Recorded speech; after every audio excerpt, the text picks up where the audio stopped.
have reconvened from closed session, and I'd like to make the following announcement. By a 5-0 vote, the City Council authorized and directed the City Attorney's Office to defend the case of Hernandez versus the City of Elk Grove as identified by the case number on the City Council meeting agenda. With that, we will adjourn the special meeting at 6:16 p.m. and switch that over to our regular meeting. At this time, I will call to order the regular Elk Grove City Council meeting. The time is 6:16 p.m. Today's April the 9th, 2025. Clerk. Thank you, Mayor. This meeting of the Elk Grove City Council is recorded with closed captioning. The recording will be cablecast on Metro Cable Channel 14, the local government affairs channel on the Comcast and DirecTV Uverse cable systems. The recording will also be video streamed at metro14live.saccounty.gov. Tonight's meeting replays will be on Friday, April 11th at 1 p.m. and Tuesday, April 15th at 9 a.m. on Metro Channel 14. Once posted, the recordings of this and previous meetings can be viewed on demand at www.elkgrovecity.org or youtube.com/metrocable14. For members of the participating audience who may have personal electronic devices, please place them on silent mode during the meeting or on mute when you are not speaking. The Elk Grove City Council welcomes, appreciates, and encourages participation in the City Council meeting. City Council requests that you limit your presentation to 3 minutes per person so that all present will have time to participate. City Council reserves the right to reasonably limit the total time for public comment on any particular notice agenda item as it may deem necessary. Pursuant to Resolution Number 2010-24, no individual speaker concerning public comment may address the City Council for more than 3 minutes. If you wish to address the Council during the meeting, please complete a blue speaker card, which can be found at the back of the chamber, and provide it to Assistant City Clerk Brenda Haggard prior to consideration of the agenda item. With that, Mayor, I'll move into the roll call. And starting with the roll call, I will start with Councilmember Spies. Present. Councilmember Brewer. Present. Councilmember Suen. Here. Vice Mayor Robles. Here. And Mayor Singh Allen. Here. All right, next up is our land acknowledgement. Would the Vice Mayor please assist in reading that? Thank you, Madam Mayor.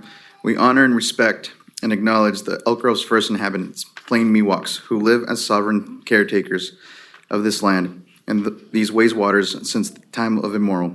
We commemorate and advocate for the descendants, the Wilton Rancheria tribe, the only federalized recognized tribe in Sacramento County, who endure because of the bravery, resilience, determination of their ancestors, tribal members, and leaders. All right, thank you. Next up is our Pledge of Allegiance. I would like to invite Councilmember Suen to lead us. Head over heart. Ready, pledge. I pledge allegiance to the flag of the United States of America and to the republic for which it stands, one nation, under God, indivisible, with liberty and justice for all. At this time, please join us for a brief moment of silence. Thank you. Next item is our approval of the agenda. May I get a motion? Second. All those in favor, please say aye. Aye. Thank you. Let's see, next item. Under Section 3, there are no closed session items on the regular agenda, which will advance us to Section 4, our presentations and announcements.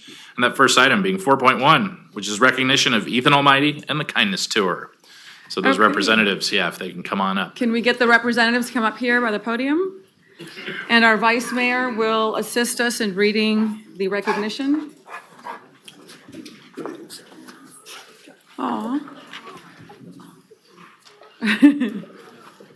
It's always awesome when we have a pet here. Can I, you want to go? We're gonna, Yes. we're going to go ahead and read Perfect. and then you can provide some statements. Yeah, but I would like help with the pronunciation of the breed because He's a Presa Canario. Presa Canaria? Presa Canario. All right, my accent's coming out on there. No, So, no, okay. it's good. So, Perfect. Sounded awesome. perfect. So, Ethan Almighty, a Presa Canario rescue dog, overcame an unimaginable adversity after being found abandoned near death in January 2021. Providing that resiliency isn't just a human trait, but sometimes it comes with 4 paws and a wagging tail. Whereas Ethan's journey for survival and pet stardom has not only earned him the title of American Humane Hero Dog of the Year, but also helped further animal rights and then strengthening and protection against animal cruelty. Because when Ethan takes the stand, or sits, or rolls over, people listen. Ethan's kindness takes him across the country, spreading awareness about dogs' welfare, promoting the importance in the rescue efforts, and reminding everyone that kindness, whether pets or people, make the world a better place. Elk Grove is honored to welcome Ethan Almighty as he travels into town April 9th through the 13th, 2025, making a special stop at local schools, leading walking tours on the historic Main Street, and attending Denham and Paul's fundraisers at District 56, where he will, without a question, steal the show. Whereas our community values kindness, resilience, and second chances, whether for people or for pets, Ethan's story reminds us of every animal deserves love, care, and the opportunity to thrive.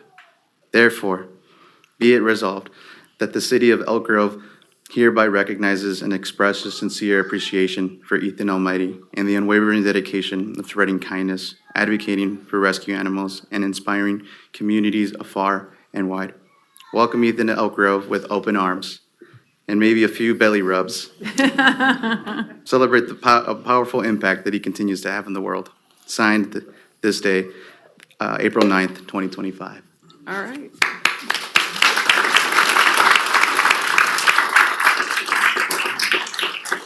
Thank you very much. I'll be very quick. You guys have a lot of really cool people to recognize tonight.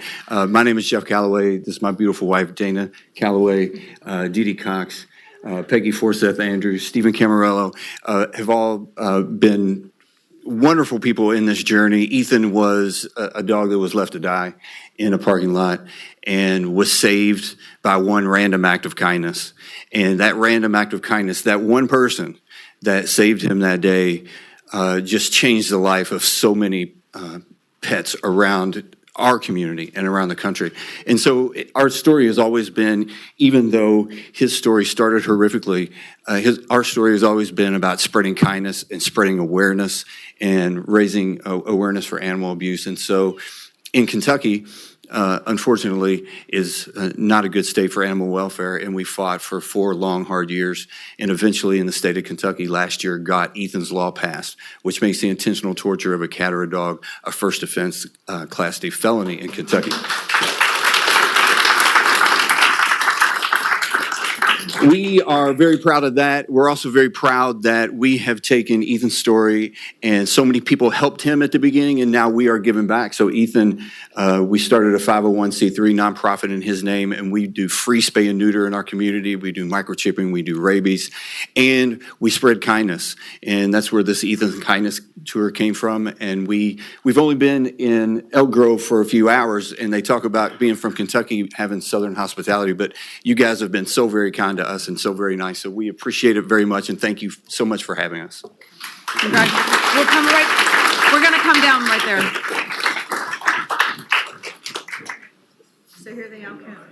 We got to get a picture, Mr. Calander. We're just cleaning up our mess. Yeah, we want to clean up a mess. Yeah, thank you. Up here, buddy. Thank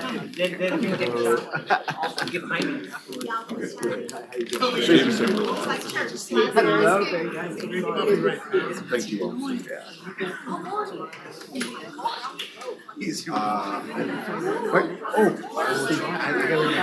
Thank you. Hi, very soon. Thank you so much for your work. Absolutely. Thank you all so much. This is just We love dogs. absolutely Yeah. sensational. It is. Yeah. It's fantastic. We love animals here for sure. Well, fantastic. You all have been great, and it's just What a sweetheart. Oh, my goodness. He's a Spanish master. How are you? I'm doing well. How are you? Very good. Okay, we're going to look over here. Get him in here. There you go. And this is for you. All right. Oh, okay. Get Mr. CBS out of the way. Can you give me the shot here? Gotta get the shot. You guys can, I'll move, you guys are right behind me. Here we go. 1, 2, 3. Can I get you to move the camera a little bit? 1, 2, 3. Perfect. Thank you. Thank you so very much. Thank you so much. Thank you. Absolutely. Thank you so very much. We are very honored. Thank you so very much. Thank you very much. How old is he? He will be 5. Boy. Very nice.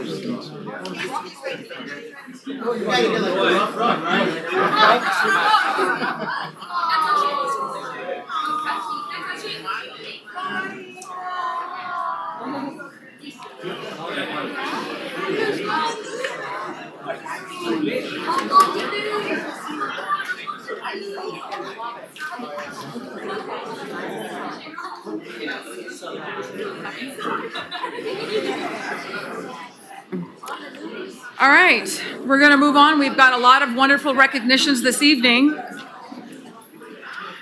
Thank you. All right, next up is our proclamation recognizing April 2025 as Parkinson's Disease Awareness Month.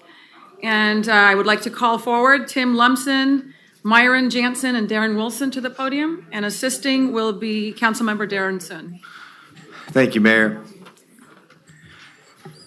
It's our honor to recognize Parkinson's Awareness Month. This disease touches many families, including even our own Elk Grove family. Whereas Parkinson's disease is a chronic, progressive neurological disease and is the second most common neurodegenerative disease in the United States, and whereas Parkinson's disease is estimated to affect approximately 1 million people in the United States, whereas research suggests the cause of Parkinson's disease is a combination of genetic and environmental factors, but the exact cause and progression of the disease is still unknown. And there is no objective test or biomarker for Parkinson's disease, with no cure or drug to slow or halt the progression of the disease. And whereas the symptoms of Parkinson's disease vary from person to person and can include tremors, slowness of movement and rigidity, difficulty with balance, swallowing, chewing, and speaking, cognitive impairment and dementia, mood disorders, and a variety of other non-motor symptoms. And whereas increased research, education, and community support services, such as those provided by the Parkinson's Foundation, the Parkinson's Association of Northern California, and other organizations are needed to find more effective treatments and to provide access to quality care to those living with the disease today.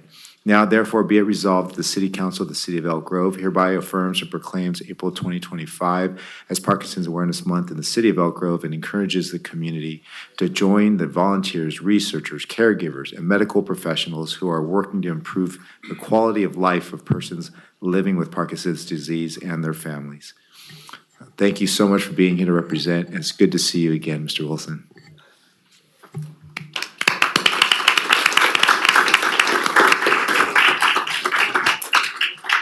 Good evening. On behalf of the Parkinson's Association of Northern California, I want to thank Mayor Singh Allen, Vice Mayor Robles, Member of Sewin, Bruin Spies, and of course, Tim Wilson, who last year started this whole thing. Through the stats you talked about, California currently has 117,000 people with Parkinson's. That works out statistically to about 550 people in the Elk Grove area, which is a large number if you think about it. Evidence shows, as you've mentioned, environmental factors, paraquat, smog is now becoming just a possible causal factor. So there's an increasing rate also of the disease itself. 3 or 4 years ago, it was averaging 60,000 patients per year being identified as having Parkinson's. It is now 90,000 a year, and it's growing.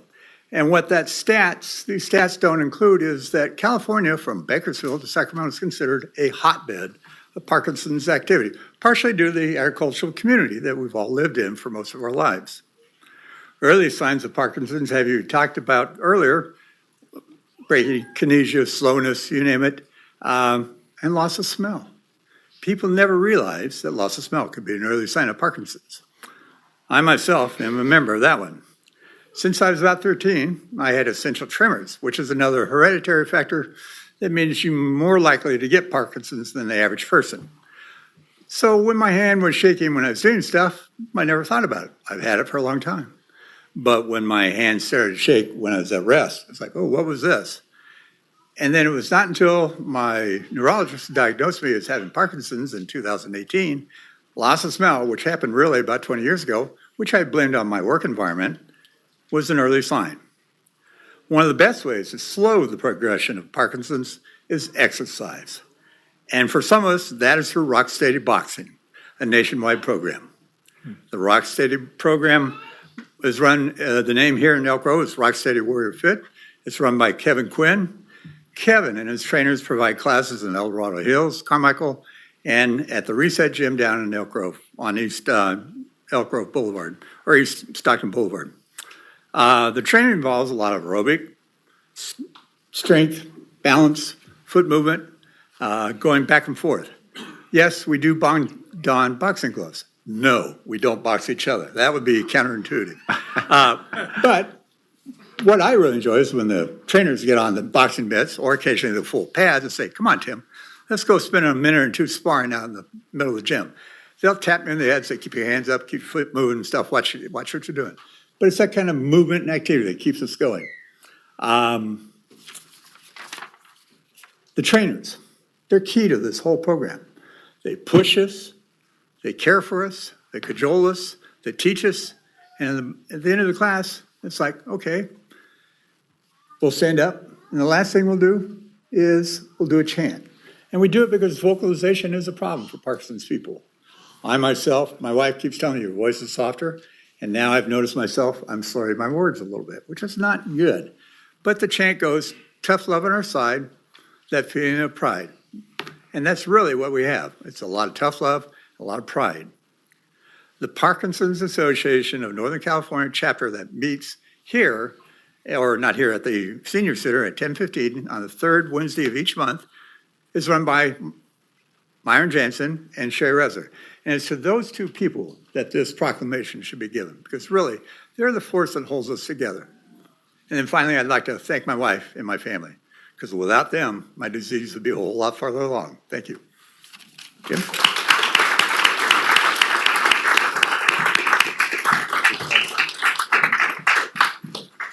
Madam Mayor, members of the council, it's great to be back.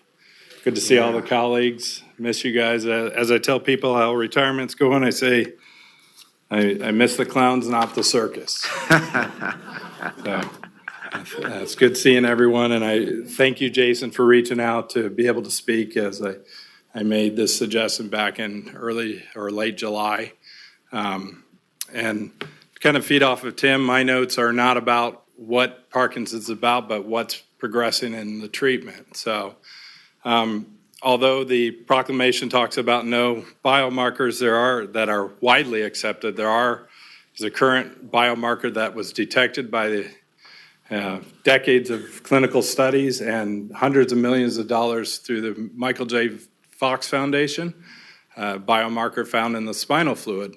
But anybody that's known that had a spinal tap, that's a very invasive procedure and very painful. I haven't had it, but trust me, I wouldn't want to have it. But so right now, currently, doctors and researchers are looking at other means to detect that biomarker through blood tests or imaging. So that's key. And why is that key? Because a biomarker, it predetermines you'll get the disease, but you can treat it earlier. And the more people you treat earlier in the disease, not only do you treat their disease, you have a better success for a cure. So right now, the current diagnosis is just through clinical symptoms that Tim mentioned. I will say some of these motor or non-motor symptoms can be detected very early. There's many even before the tremors come along that you should get tested. It could be gait. It could be, I have Parkinson's on my left side. It's swinging of the left arm when I don't walk. It doesn't swing when I walk. So those are indications. And loss of smell is one. I fortunately still have my nasal senses, so that's good. Constipation, chronic constipation they're saying in men can be 4 times if you have that you'll get Parkinson's. So don't look at the fact that you have tremors, that now's the time to get looked at. I suggest people get online. There's many resources. I named one, Michael J. Fox Foundation, at michaeljfox.org, and then Parkinson's Foundation at Parkinson's. Or you can get information on symptoms. tests, clinical studies that are current. So I appreciate this council bringing this proclamation. I'm very proud to be, a former employee of Elk Grove. I miss you guys and thank you, and hopefully we'll see you before next April. Mr. Brother Darren. Yes, thank you. We're going to come and present the proclamation.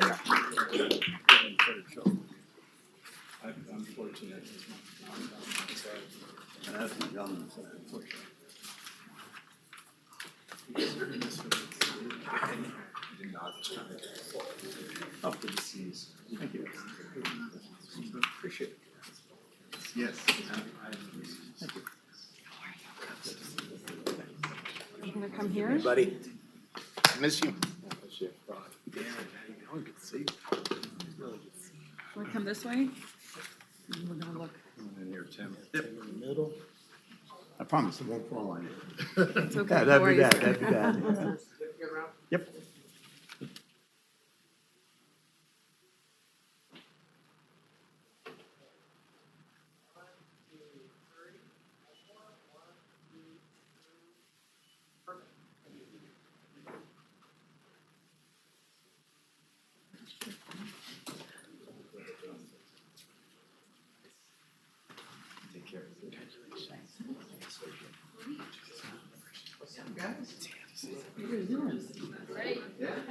I just want to do this real quick.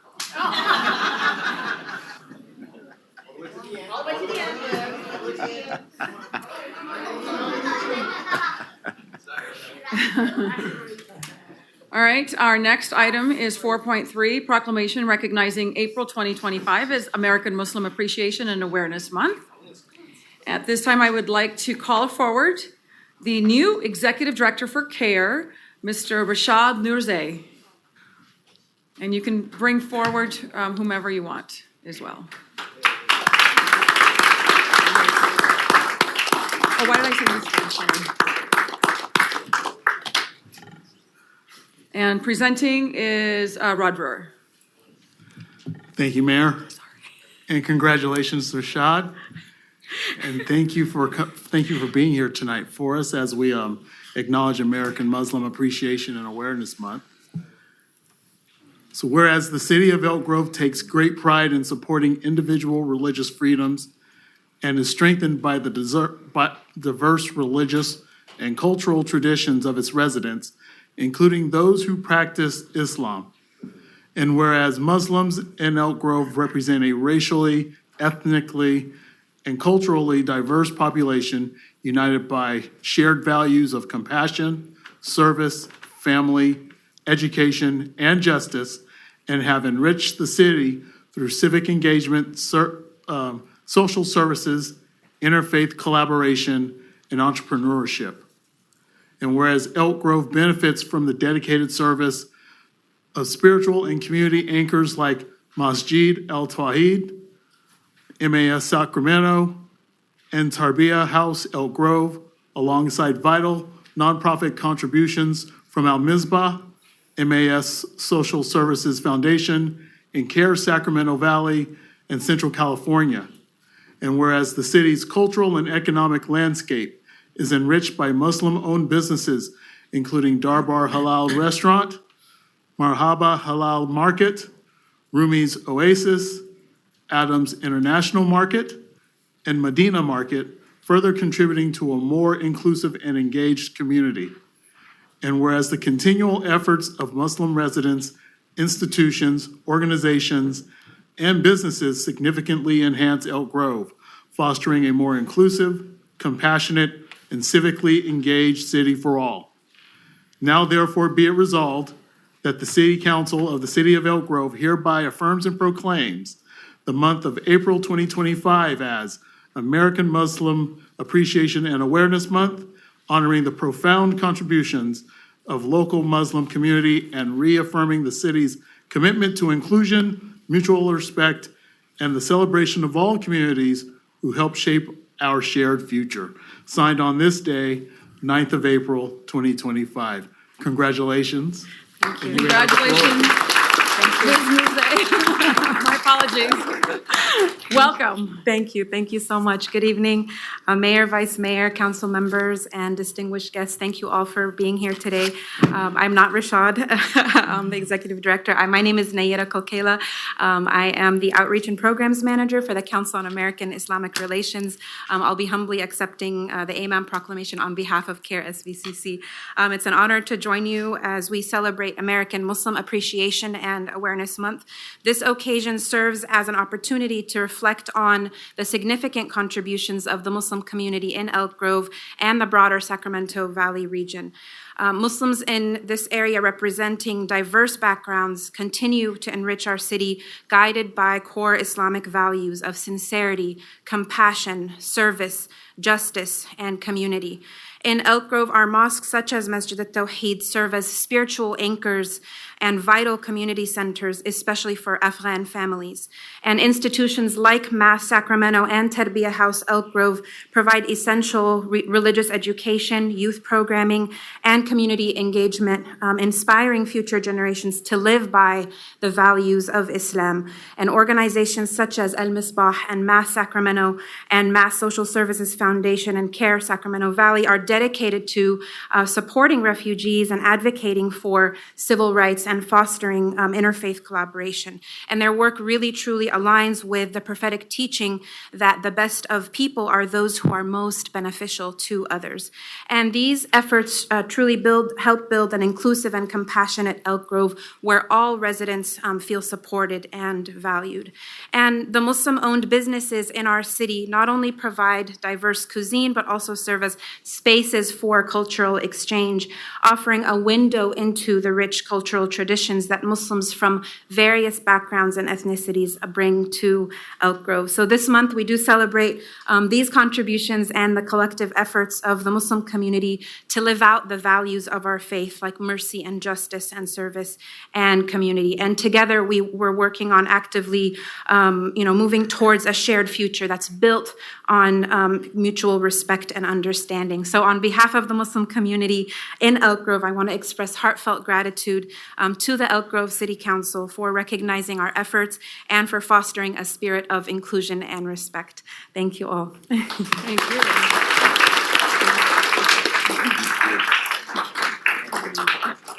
Assalamu alaikum. Peace be upon you, Madam Mayor, council members. My name is Muhammad Aziz. I speak on behalf of the Muslim community, but particularly the Tarbiyah Institute that has a thriving tenure here in Elk Grove because of how incredible this community is. I pray that this recognition will act as an impetus that will encourage members of our community and other communities to excel, to do better, to become the best that they can be, to continue to serve. We live in very difficult times across the board. Every single one of us feels that pain, feels that pressure every single day. To choose to still be compassionate and loving indicates that you see hope in tomorrow. If there's one shared value that we all have, I think it is that hope in a better tomorrow. There's so many people in this country that are so invested in some type of an erroneous understanding of what makes America great. I think more energy needs to be spent in what makes America kind, what makes America friendly, loving, supportive, what makes America cohesive, what makes America beautiful. And perhaps if all that is taken care of, maybe America will become great. Thank you so much. Hear, hear. We would like to invite any other members of the Muslim community to please join.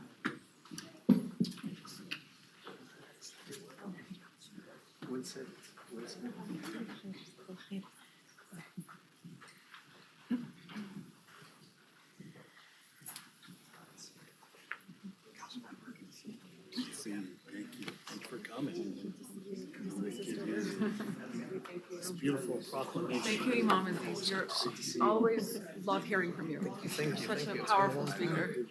So I'll come in the middle. Is that okay? Okay. This is for you, sister. Thank you so much. You want to come here?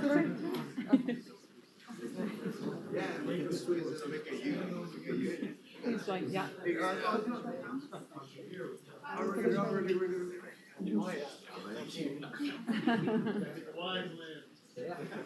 go. Ready?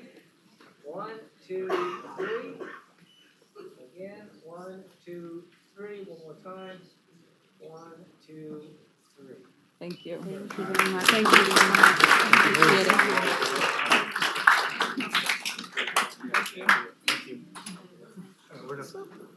Hey, how are you?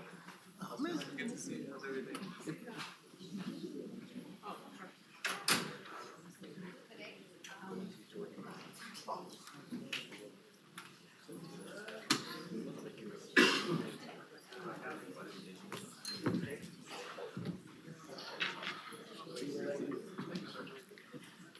And to my Muslim brothers and sisters, I want to thank you again for coming this evening. And I just want you to know that our city, we know that these are challenging times for our Muslim brothers and sisters nationwide and globally.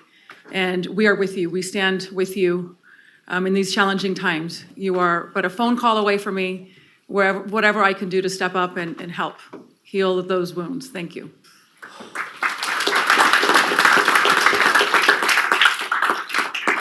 All right, next up is our proclamation recognizing April 2025 as Autism Acceptance Month, and presenting that will be our Councilmember Spies.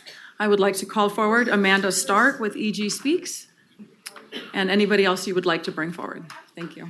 And Mayor, as the folks are coming forward to the speaker podium, there's a speaker also on this item, so just as a note.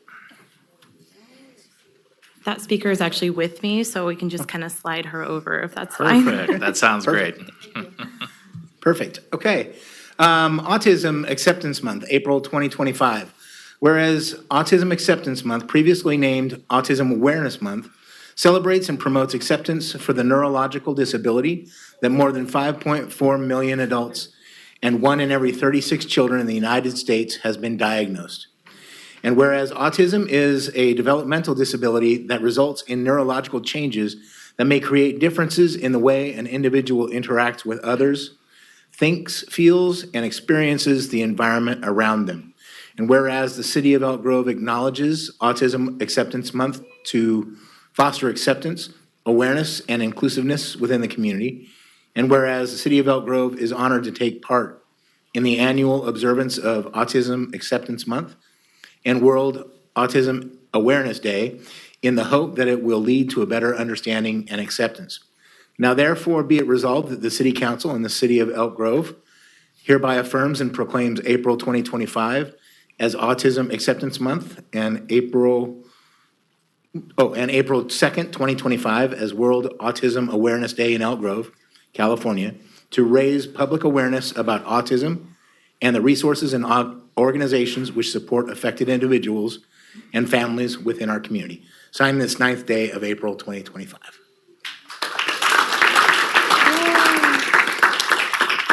Go ahead. The floor is yours. Thank you so much for this incredible recognition of Autism Acceptance Month. I speak on behalf of the autistic community here in Elk Grove as an autistic mom and of autistic children. For those of you who don't know me, I am the CEO and president of a local grassroots 501c3 nonprofit organization, EG Speaks, students, parents, and educators advocating for kids in special education. Through the work that we have done in special education advocacy, we have identified several other areas of need in our community, gaps that we are striving to fill through programs that we have developed. Support groups, social clubs and play groups, and mentorship programs, in addition to continuing to offer advocacy services. We are going beyond addressing the needs in schools and within our district and are advocating for more access to our disabled youth across the entire community. I was at the city event at District 56 a couple years ago where Mayor Singh Allen acknowledged the Transgender Day of Visibility and assured our community that Elk Grove is a city for all. And I see this lived in the efforts that our city puts forward to make this a reality. I also want to highlight areas for our community where there's a lot more work to be done and Some of those areas are things like our parks, and I'm really thrilled to see that actually one of our members has become a oversight committee member there, so that we can start taking up work to make our parks more inclusive for our autistic children. A lot of people don't understand that there are different needs that aren't always visible to people, where our parks actually need to be fenced in because our children elope, and it's very dangerous and unsafe. So oftentimes families don't have access. They can't take their kids places that most people can. And with a few simple changes, that can be fixed. And so in addition to that, we attended the Multicultural Festival for the last 2 years to create a sensory space to make the Multicultural Festival and other city events accessible to families that have children with disabilities. And actually, I'd say not just children with disabilities, we also had adults with disabilities access that space. We had many parents and adults tell us that they came to that event because they knew that they had a safe place to have reprieve and otherwise wouldn't have attended something like that. So our community needs more education and exposure to disability in general. When children with disabilities are offered these opportunities, they thrive, and we thrive together as a community. With our services and supports under threat now by the federal government, it is even more imperative now that we find ways within our smaller communities to support our autistic and disabled family, friends, and neighbors. Our organization can act as a resource and a collaborator, but there are also a lot of other disability organizations across the state as well, and opportunities to connect with disabled youth right here in our city. So I'll wrap this up with an ask or to encourage all of you to think about what you can do to participate as allies and help champion our community. Thank you. Thank you. You go down? Oh, yeah, go ahead. Yeah, go ahead. Do you want to come up with me? Okay. My name is Courtney Arozina, and I'm speaking today in strong support of the resolution recognizing April as Autism Acceptance Month. The use of the word acceptance in the resolution is an important step towards shifting the conversation from simply being aware of autism to truly embracing and supporting the autistic community. Acceptance means valuing neurodiversity, advocating for inclusion, and creating environments where autistic individuals can thrive. It's about more than awareness. It's about listening to autistic voices, honoring their needs, and building a community where they are genuinely included and celebrated for who they are. That includes providing more spaces that are welcoming and accommodating to autistic and neurodivergent people. Until this year, I believed my journey with autism began when my now 14-year-old son started experiencing developmental delays.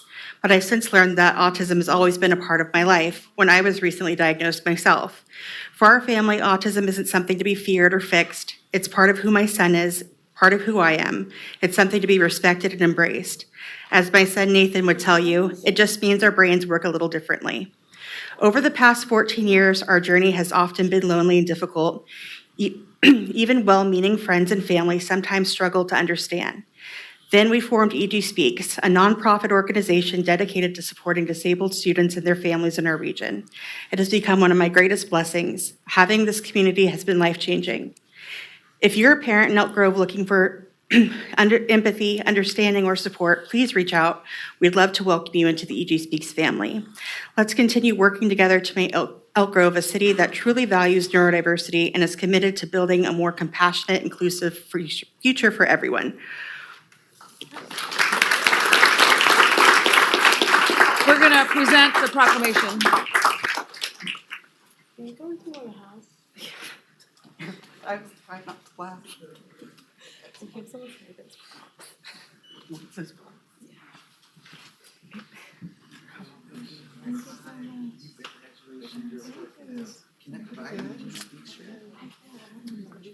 Hello. Hi. I'm good. How are you? Hi. Good to see you too. Thank you so much. I'm Sergio. We're going to... Oh, sorry. I'm Come on here, sweetheart. Can we get it to you? There you go.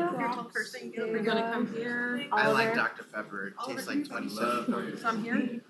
There we go. Okay. Just We're gonna look over there. fill them in. There you go, wherever they go. This is kind of, yep. I want to see I want to be able to see your face. There you go. Perfect. Oh, there we go. Okay, everybody, look at me. 1, 2, 3. Perfect. Thank you. Thank you. Thank you so much. Good to see you too.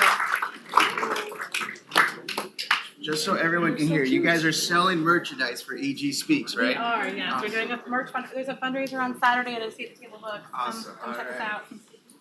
Yeah.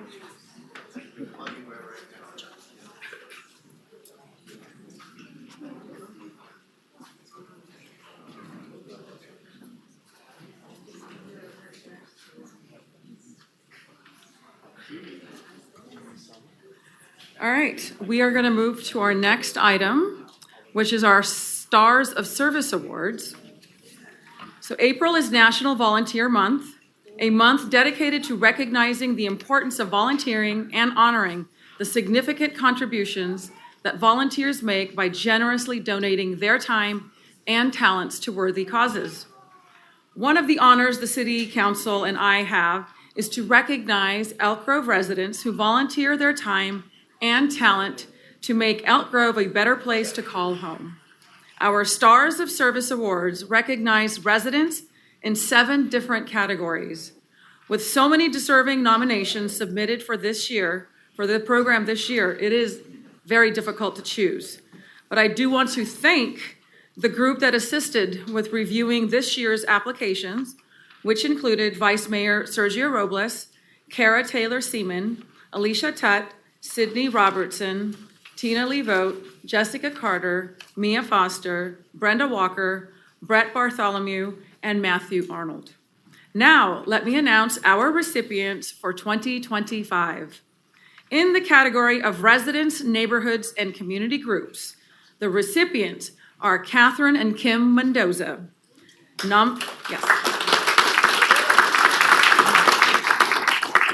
They were nominated by Estelle Drake. The Mendoza sisters, Catherine and Kimberly, tirelessly work to rescue and care for Elk Grove's community and feral cats, advocating for the city's support amid rising overpopulation caused by shelter shutdowns during COVID. In 2024, this partnership saved over 750 street cats from unchecked reproduction, and the work continues in 2025 to protect and improve the lives of Elk Grove's community cats. Please join me in recognizing Catherine and Kim Mendoza.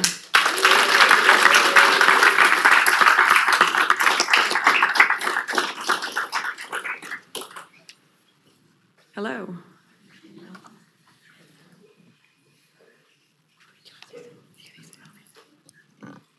Hello, everyone. Thank you, everyone, especially the council, for choosing us for this award. We also wanted to thank our volunteers, some of which are here today, including Estella Drake, Paula Schickleman, and Diana Schramm Agnello. We also wanted to thank our family that came to celebrate us today. They flew in from San Francisco, and also our parents that are here today with us. We also wanted to thank the shelter, especially Director Sarah Humley, for allowing us, for also helping us with outreach and allowing us to host TNR workshops at the shelter. We also wanted to thank the community of Elk Grove and for all of their support and donations towards our 501c3.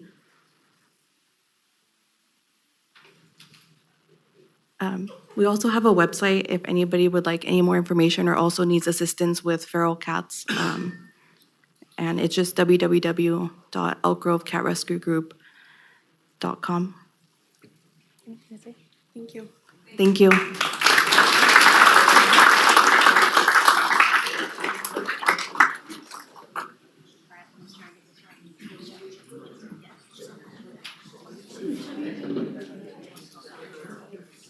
Would you like to invite so family? Congratulations. Friends and family are welcome to join. Don't be shy now. Come on. Just hand the camera to someone else and take a picture. Okay.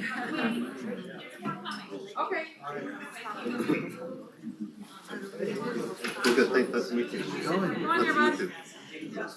Are you? Okay. Who else is coming up? We're coming. Oh, the grandparents. Excellent. Your flowers.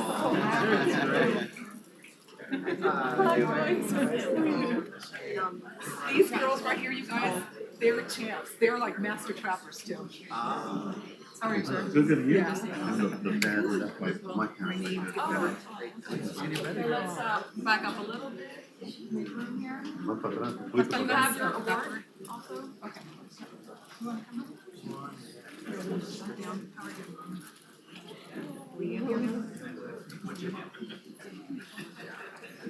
You can come up here if you like, sir. All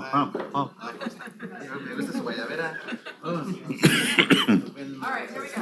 Mira, Shorties. Okay, here we go. Ready? 1, 2, 3. One more. 1, 2, 3. Let's do another. 1, 2, 3. Perfect.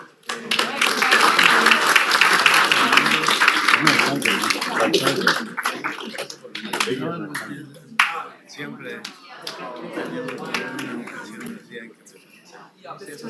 Mucho gusto, me llamo Sergio. Sergio Aurelio Mendoza. Sergio Robles. Nietas. Qué bueno. Mucho gusto. Venimos desde San Francisco nomás para esto. Ok.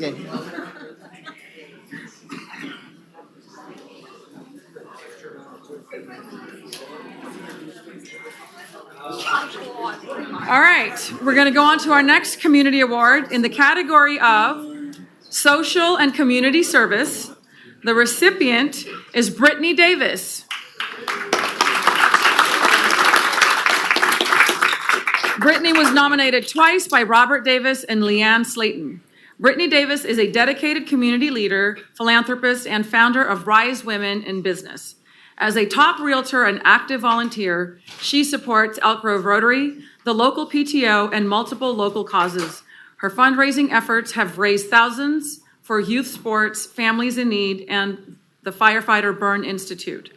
Through her nonprofit and events like the Color Run, she empowers women and strengthens the Elk Grove community.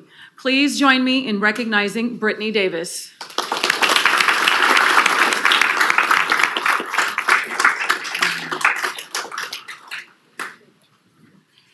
I didn't make a speech for tonight, so just thank you so much for the honor, and I couldn't have done it without my family. Being a fireman's wife, I got to have a lot of reinforcements throughout coordinating to be able to give this service back to Elk Grove where I've grown up, so I'm just really honored to be a part of Elk Grove and making it a better place. Thank you. Stay right there.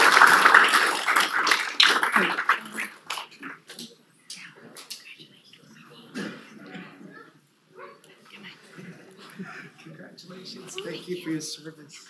Congratulations. I just told John to take a picture too. You proud of your mom? Congratulations. Do you have other family members? She's waiting. Anybody else want to join? I think 1, 2, 1. Speaking of reinforcement. Come on in. Okay, perfect. All right. Okay, here we go. Ready? Okay. Here we go. 1, 2, 3. 1, 2, 3. And then one more. 1, 2, 3. Perfect. All right. Congratulations again.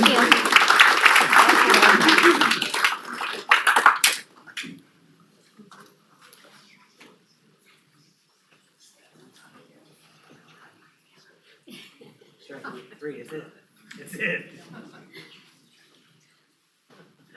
Take your shoes off, eh? I know.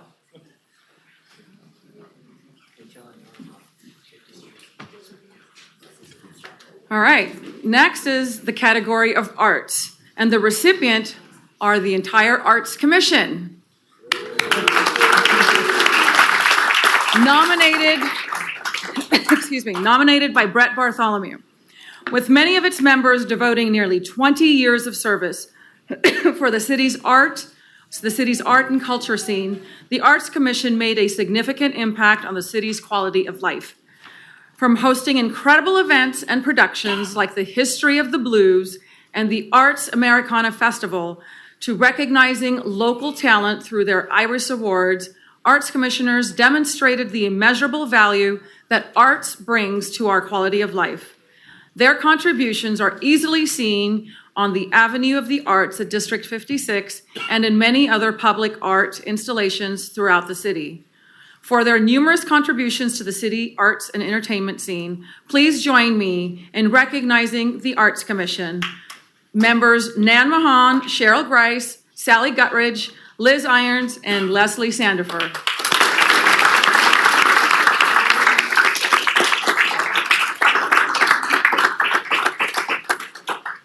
Would our friends come forward? I see some coming up. And I believe Ms. Guttridge is in Europe. Yep, please come forward. And Leslie is also absent. Oh, okay. There comes Nan.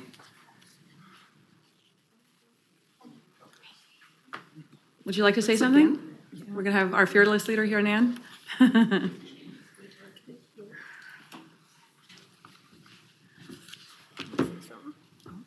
Want me to say something? Would either of you like to say something or all? Oh, sure. Yeah, go ahead. You want to? Okay. Go ahead. Thank you very much for this honor.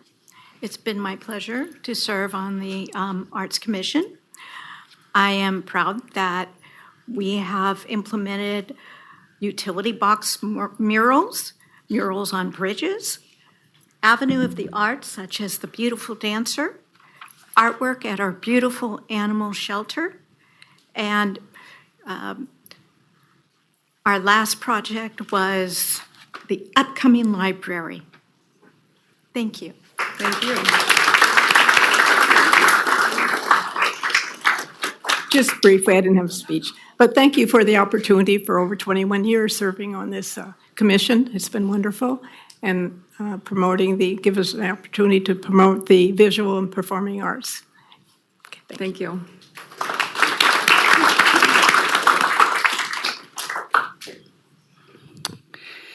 The arts community in Elk Grove is rather large, and it grows every day. We have wonderful art galleries here. We have local musicians and writers. We have an outstanding variety of the visual, performing, and literary arts here. I, for one, plan to continue in that community, working as I can to help it sustain it and help it to grow. We are proud as a commission of the work that we have done over the past few years, been able to fulfill some of our dreams, and because art to us is a passion, and we will continue to sustain it here in Elk Grove in our own way and our own time. And so thank you for this award. We do appreciate it.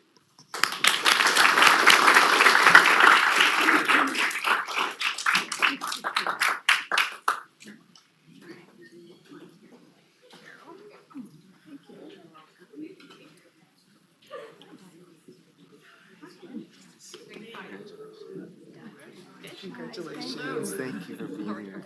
Yes. Can I say anything? I need to stand by somebody's short. It won't be any of the council, unfortunately. All right, let's all walk in here. There we go. Okay, I'm gonna take a few shots and then she's gonna take a shot. Okay. Okay. Here we go. 1, 2, 3. One more. 1, 2, 3. 1, 2, 3. Okay, go right here. Oops, sorry. I'm gonna do 1, 2, 3. Great, thank you. Thank you. Congratulations. Congratulations. There you go. Thank you for the honor. Thank you. Thank you. Now I gotta get out of your way. Thank you for the honor. Congratulations.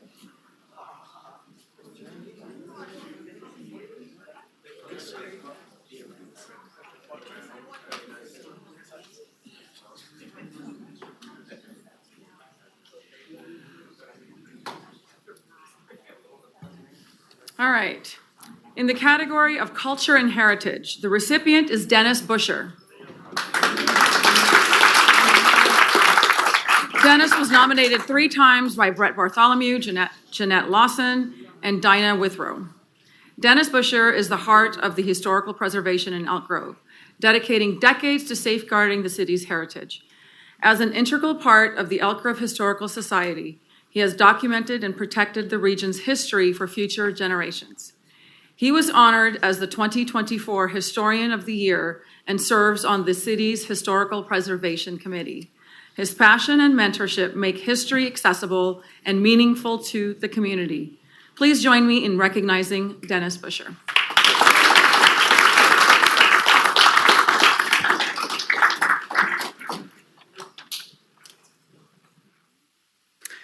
I'm very honored, and I want to thank you for this this award for the service.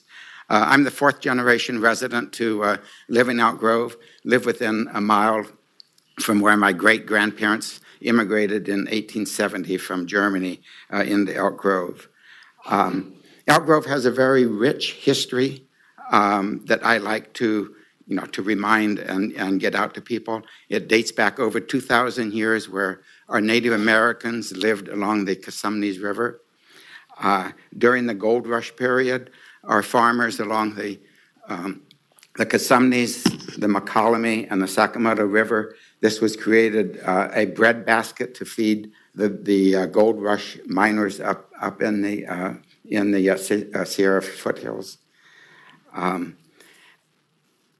When this was part of Mexico, it was called Alta California, went Mexico all the way up to the Oregon border.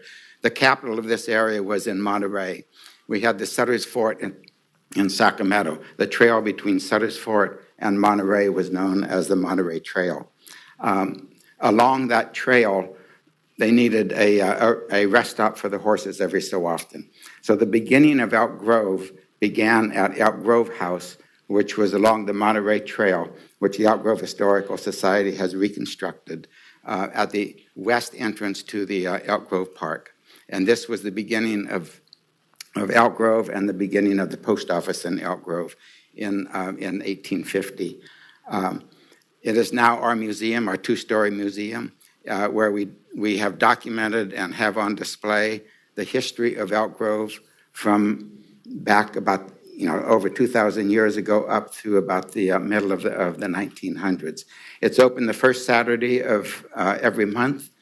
We have an excellent research library there that documents the history. And if anyone wants to research our history even more, they can make appointments to research it in our library. I want to thank you again for this award, for doing something that I have such a passion for. Thank you.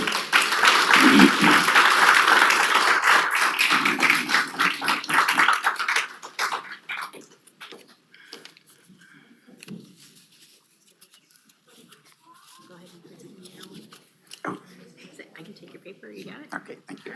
Thanks, Tamara. Yes, oh, thank you very much. Congratulations. Thank you. Congratulations. I'm going to have to come and do the research. Yes, you do, yes.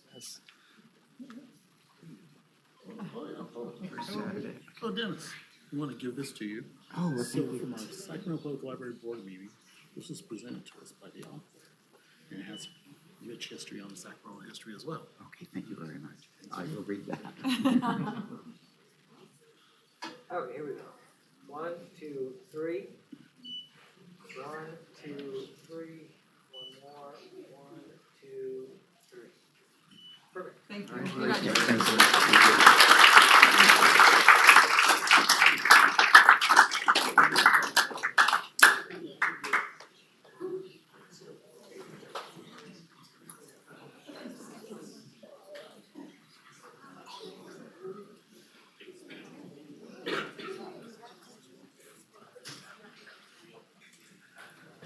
All right, continuing on, in the category of sports and recreation. All I said was sports. Clearly, we know who the recipient is, Harminder Kangura, or Coach Harry, as everyone calls him. Coach Harry was nominated 3 times by Sukhminder Kaur, Crystal, and I'm going to butcher this, Enbisk, and Deborah Carlton. After retiring from law enforcement, Harminder Kangura dedicated himself to youth soccer, shaping young lives through mentorship and leadership. As a coach and board member, he has expanded access to soccer, ensuring all children, regardless of background, can participate and thrive. He played a key role in organizing major tournaments, bringing a national recognition to Elk Grove and boosting the local economy. His efforts in securing sponsorships and financial aid have removed barriers, making soccer accessible to all families in the community. Please join me in recognizing Coach Harry.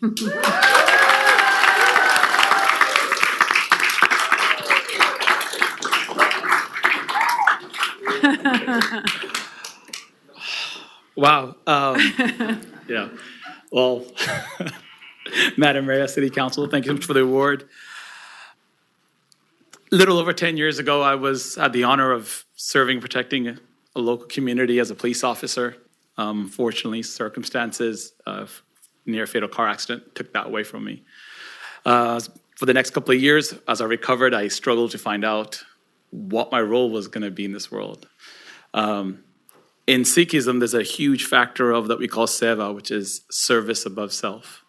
It's something that really has resonated with me my entire life. I hope to pass that on to my kids, but not only them, but as you can see, the group of kids that are here right now.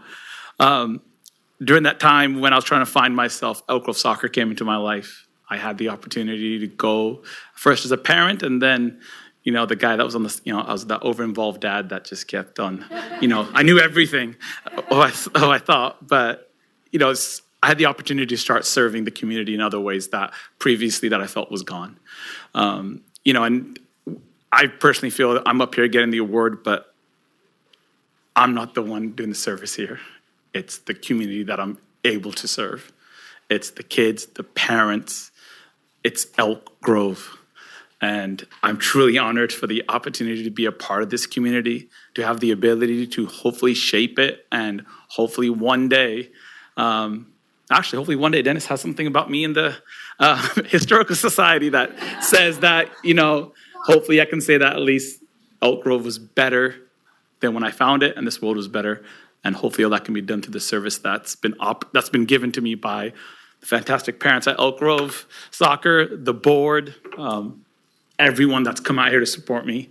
I just cannot, this is amazing for me to be up here and have this opportunity. I never would have thought it. So, but thank you so much. I do appreciate it. Thank you, everyone. From the 2012 boys and the 2012 girls teams. Thank you so much.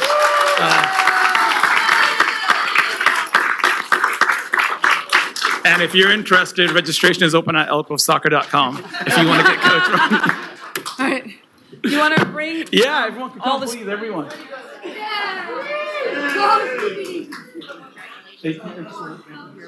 I'm so tall. It's okay. Let's go. I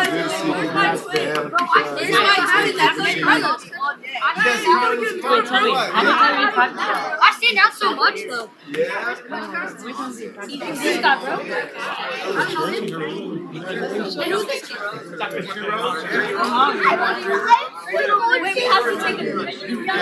Oh yeah. Alright, you guys want to do two rolls? It's not All the taller ones in the back. I'm talking. Yeah.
All right, so we're going to now move on to our next category. We'll give a few seconds here for our students to exit.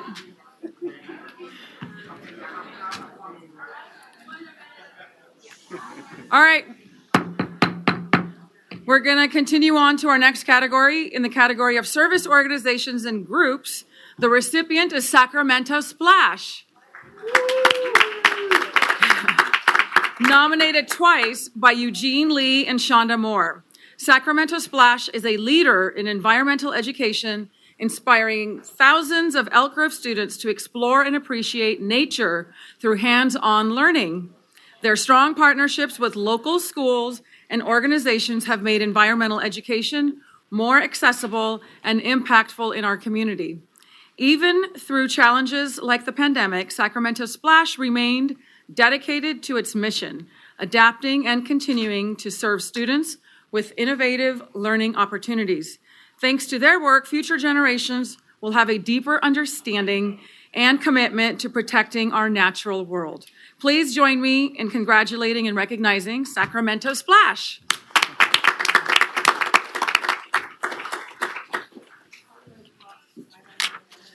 Anymore. Oh, what I'm on, yay. Mayor and Council, thank you for recognizing me. Mackenzie Weezer, CEO of Sacramento Splash. How do I top the soccer team? I mean, it's real hard not to follow that up, but I echo Coach Harry's sentiments exactly. The reason I do what we do at Sacramento Splash is to leave the communities better than we found them and to encourage kids to get off of this and out into the outdoors and exploring in nature. And I am not winning this award, but all of my staff is winning this award. And we have our program manager here at our Project Historic Nicholas Dairy program that's here in Elk Grove, but technically not in Elk Grove in the county, but in Elk Grove, okay? It's a historic farmstead Class A dairy farm that is now hosting over 7,700 of Elk Grove Unified School District students, where we're teaching them all about sustainable agriculture, composting, parts of a flower, pollinators, you name it, anything circular economy thinking, because we need to be thinking that way in order to save all the precious resources. So we're super glad to have Elk Grove support, and we're happy to receive this award. All right.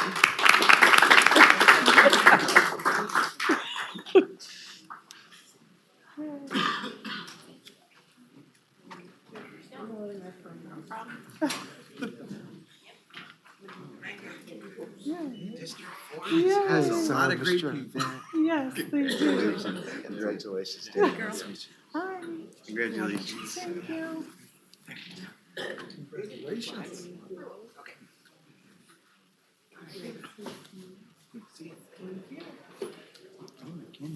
Yeah. All right, here we go. Ready, Mr. Speed? Sure, why not? Let's do it. Here we go. 1, 2, 3. One more. 1, 2, 3. And there we go. Thank you. One more. 1, 2, 3. Thanks. Thank you. Thank you. Thank you. Thank you, guys.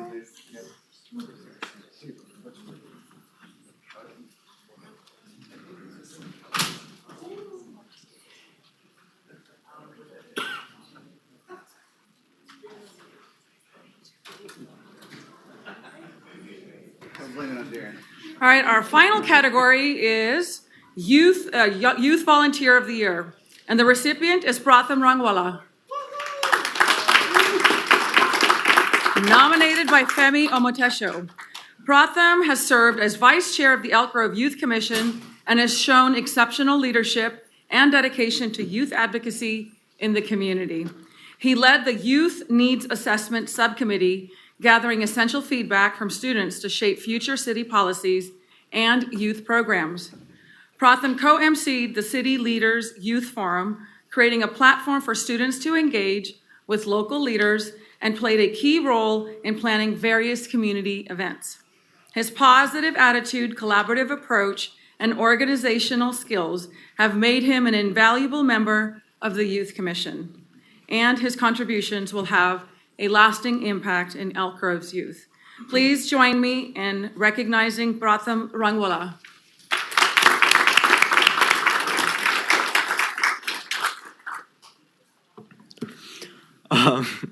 Hello, Mayor and City Council members. Thank you for presenting me with this award. I'm really honored to be recognized up here. Over the last 3 years, I've had so much fun working with the Youth Commission and seeing the reach of our events and programs all around our community and with my peers. And it's really just been so rewarding and super fun. And I know you mentioned the youth needs assessment. I'm glad that it got so much traction because that was one of my favorite projects that I worked on as a commissioner, and I saw it in the city newsletter, and that made me really happy too that it was such a big deal. So thank you guys for that. And I also want to thank all of you for appointing me to the commission in the first place 3 years ago. Dr. Femi for being such a supportive advisor, and also the rest of the Youth Commission, as nothing would be possible without each and every one of them. It's been an honor getting this award and being involved in this with the city, and although I'll miss this place when I go to college this fall, I want to continue making a difference even in college. Thank you. Congratulations.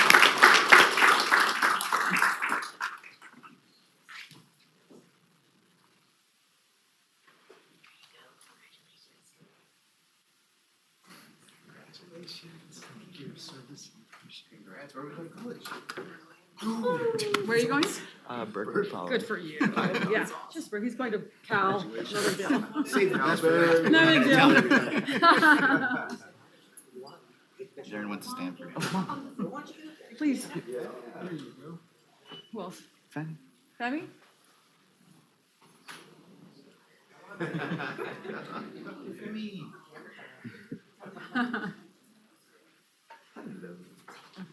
Thank you. Here we go. 1, 2, 3. 1, 2, 3. One more. 1, 2, 3. Perfect. All right. Thank you. Thank you. Congratulations.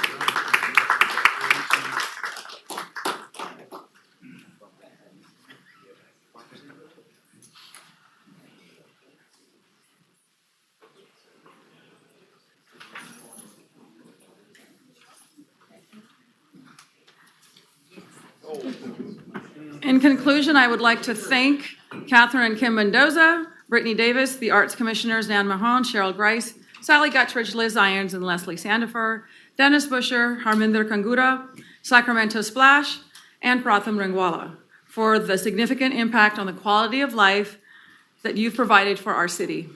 If you know someone you'd like to nominate next year, please visit the city's website for more information at www.elkgrovecity.org/stars of service. With that, we will move on to our next item, which is public comment. And we will start, let's see. I'll go ahead and open up the public comment opportunity. We have 2 people signed up, David Irons, followed by Lynn Wheat.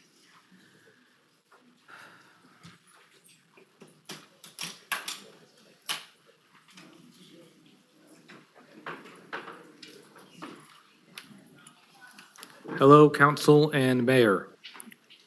I've been a part of the Elk Grove Anti-Trash Group for about 5 years now, cleaning up Elk Grove, and I appreciate the cooperation and partnership we've had with the city over that time. The city's gotten cleaner, and I'm very proud of that fact.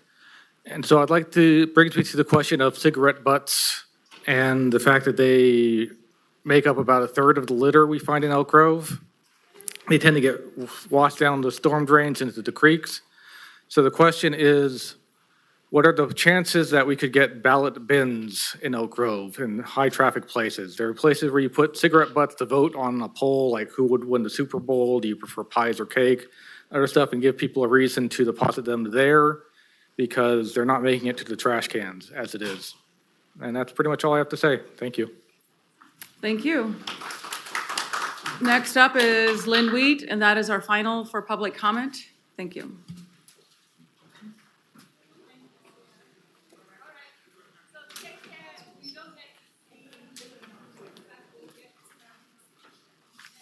Good evening.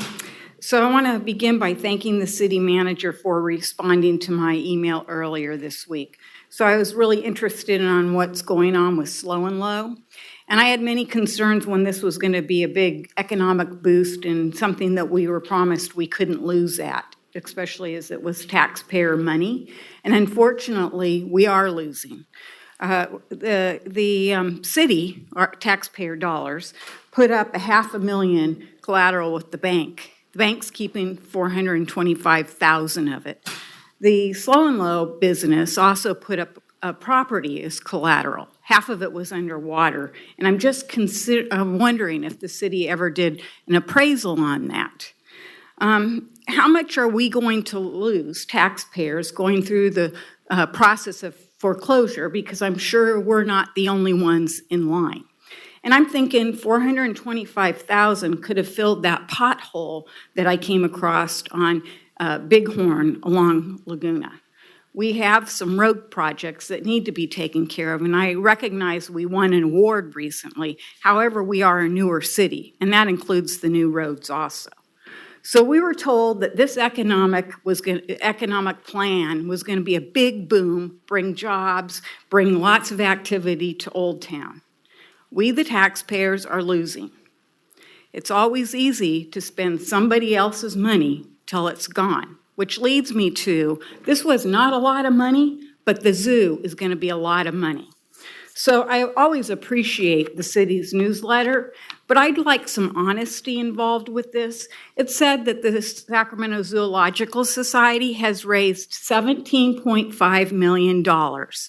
Well, my understanding, and I might not have the exact number, but they've only deposited a little under $2 million with the city, which means $15.5 million is promises. Well, that doesn't mean we have the cash. You're going to look for bonds. You're going to do some other things. The people in the newer areas are paying for this zoological park. So when we discuss the zoo, I'd like it to be fully transparent.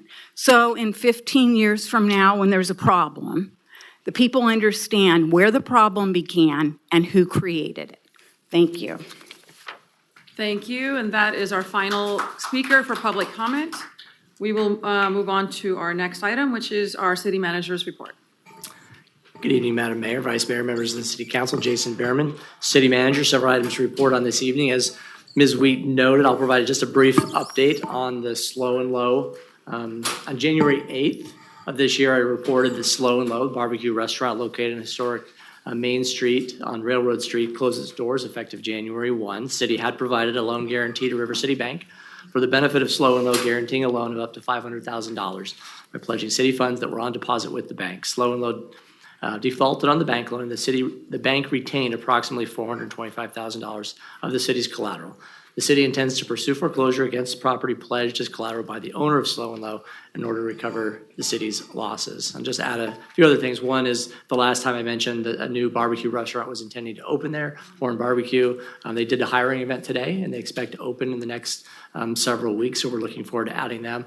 I'll also say that one of the big things we attempted to do with the Railroad Street was serve as catalyst for other activities that's happening in our historic Main Street. And we're really proud to see the energy and the vibrancy and the activity that's occurred as a result of the work that the city has done and other private enterprises that have occurred. If you look at the number of new businesses and successful businesses down there, we're really proud of the progress that we've seen down in the historic Main Street portion of our community. Next item is just an update that everybody seems to really like, which is our 7,000 sheep and goats that we have around the city, hard at work, helping keep the weeds down and avoid fire dangers. They're out in various parts of the city. There's actually a tracking app on the city's website. You can find it where they are if you want to go out and take a look at them. It's really a photo op opportunity. They'll be there for the next couple months around the city, and they should complete their work in July. So a reminder, our recycling waste team is hosting a compost giveaway at the Elk Grove Park this weekend, April 12th and 13th. Residents can stop by anytime between 8 and 5, loading up their own containers, whatever you have, buckets, bags, or even a pickup truck with free nutrient-rich compost at no cost. Great time of the year to do that with gardening season upon us. Art Grove will host the Day of La Concha, a celebration of Mexican traditional sweetbreads, pan dulce, this Sunday, April 13th from 10 a.m. to 3 p.m. at District 56. This free family event returns for its second year and is sponsored by the city. I'll also note the consolidated plan, which is from 25 to 30, which is part of the U.S. Department of Housing and Urban Development, is to guide federal community block grant funds and home funds. That's available for public review. People can find it online or in public libraries or various facilities around the city. You can find more information on our website or by contacting our housing division. And then finally, the Youth Commission invites the community to Family Fun Day on Saturday, April 19th from noon to 4 o'clock at Old Town Plaza. This free annual event features carnival games, music, activities, and more. Food will be available for purchase. And that concludes my report. I'm happy to answer any questions the council might have. Thank you for your report. Any questions? Sounds good. We will move on to our next item, which is our consent calendar. At this time, I will go ahead and open up the public comment opportunity. Nobody has signed up to speak on a consent calendar item. I will go ahead and close public comment. Any questions or comments? Otherwise, I look for a motion to approve consent. So moved. Second. All those in favor, please say aye. Aye. Thank you. Next item, item 8.1. 8.1 is a public hearing to consider resolution approving a determination of public convenience or necessity for the sale of beer for on-site consumption for the Casumna's Legacy Foundation.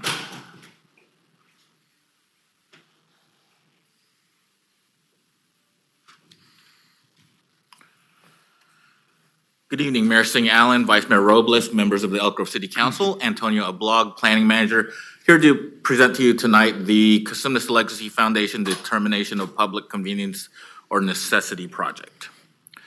This project consists of a determination of public convenience or necessity, also referred to as a PCN, to allow the issuance of a Type 40 alcohol license from the California Alcoholic Beverage Control.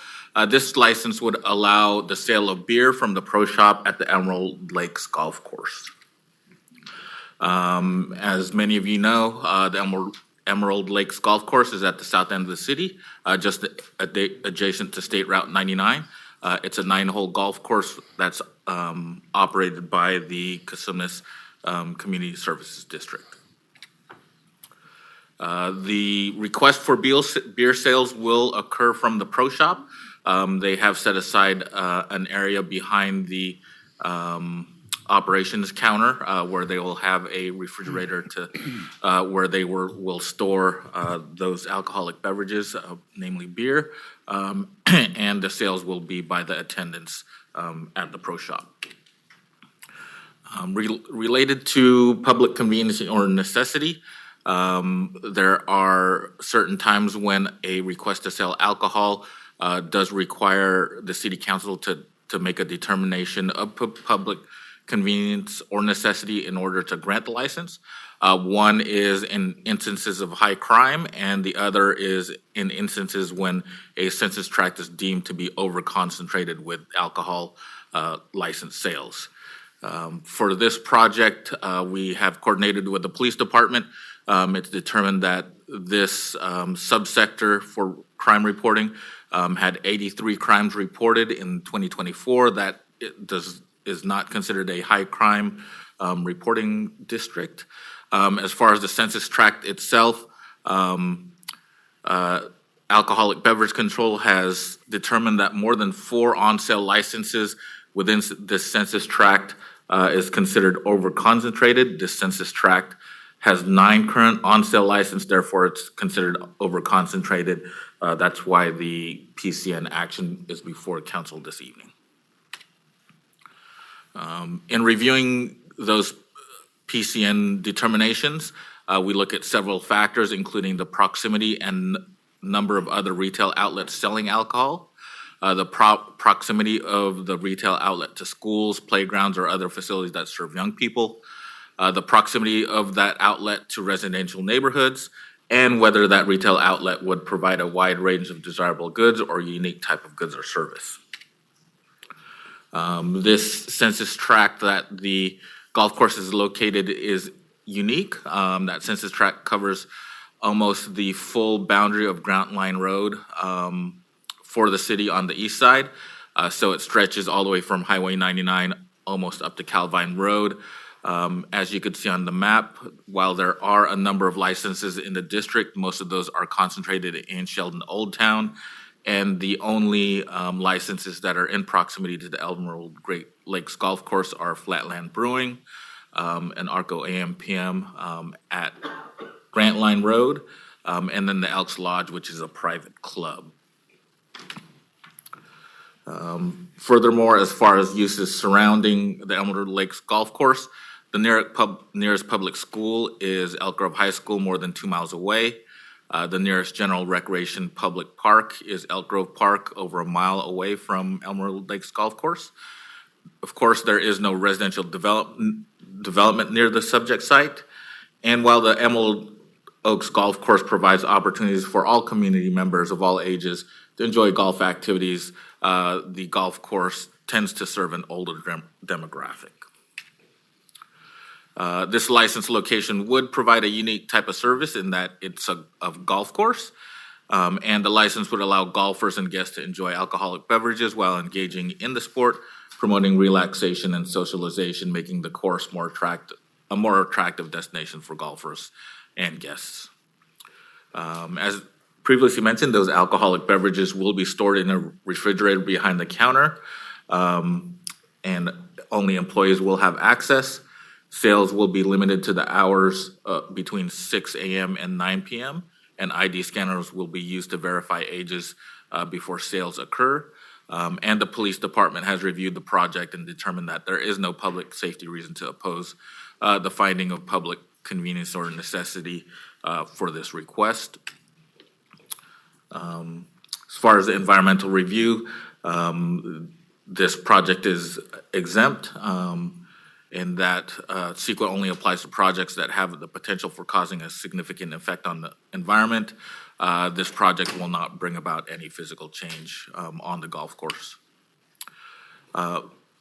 Staff's recommendation tonight is that the City Council find that this project is exempt from CEQA and approve the determination of public convenience or necessity for a Type 40 alcohol license for the sale of beer at the Emerald Lakes Golf Course. I'd be happy to answer any questions should you have any. All right, thank you for your presentation. At this time, I will declare the public hearing is now open. And do we need to invite the applicant? Is there an applicant? We do have the applicant. If you wish, you don't have to. If you wanted to provide comments, this would be your opportunity. But it's optional. Mr. O'Connor, no? Okay. All right, then I will go ahead and open up the public comment opportunity. Nobody has signed up to speak on this. I'll close public comment. And you don't want to provide any comments, we'll go ahead and close the public hearing and open up to any questions, or I'll look for a motion. So moved. Second. All right, motion and second. All those in favor, please say aye. Aye. Thank you. All right, we will move on to our next item, 9.1. And that's to consider a resolution approving a conditional loan commitment in support of the proposed Sheldon Farms North Phase 1 affordable housing project.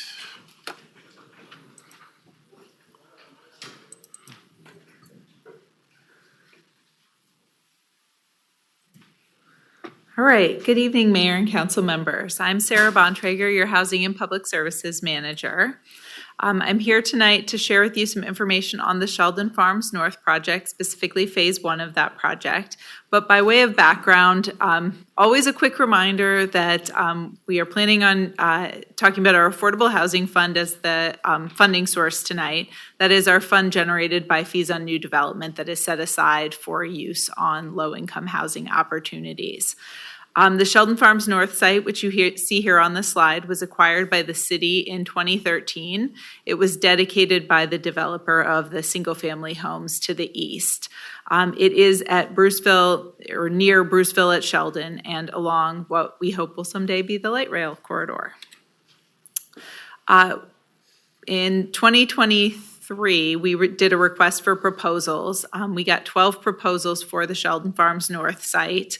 And the Affordable Housing Committee selected Abode to work with on this property. We did a letter of intent with Abode in February of 2024 and then extended it in February 25 to give them some additional time to finalize their strategy for funding their project. The LOI will eventually be replaced with a disposition and development agreement, or a DDA, but that will come later once the project's entitlements package is a bit further along.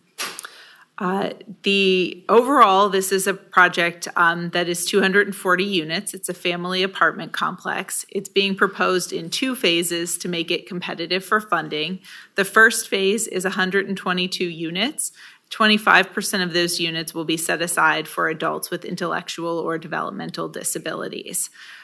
You may remember we had a similar project proposed, the Cornerstone Village project, that ultimately didn't move forward. So we're really excited to see this population being served with this project. The second phase is about the same, 118 units. It's likely it will include the units for persons with disabilities, but not for sure yet. The developer held 3 community meetings and took into account the community's perspective when they were refining their design. And we expect the planning entitlement to be approved later this year for this project. So range of affordabilities from extremely low income up to your higher low income level. A range of sizes, 1, 2, and 3 bedrooms for the property, along with an on-site property manager unit.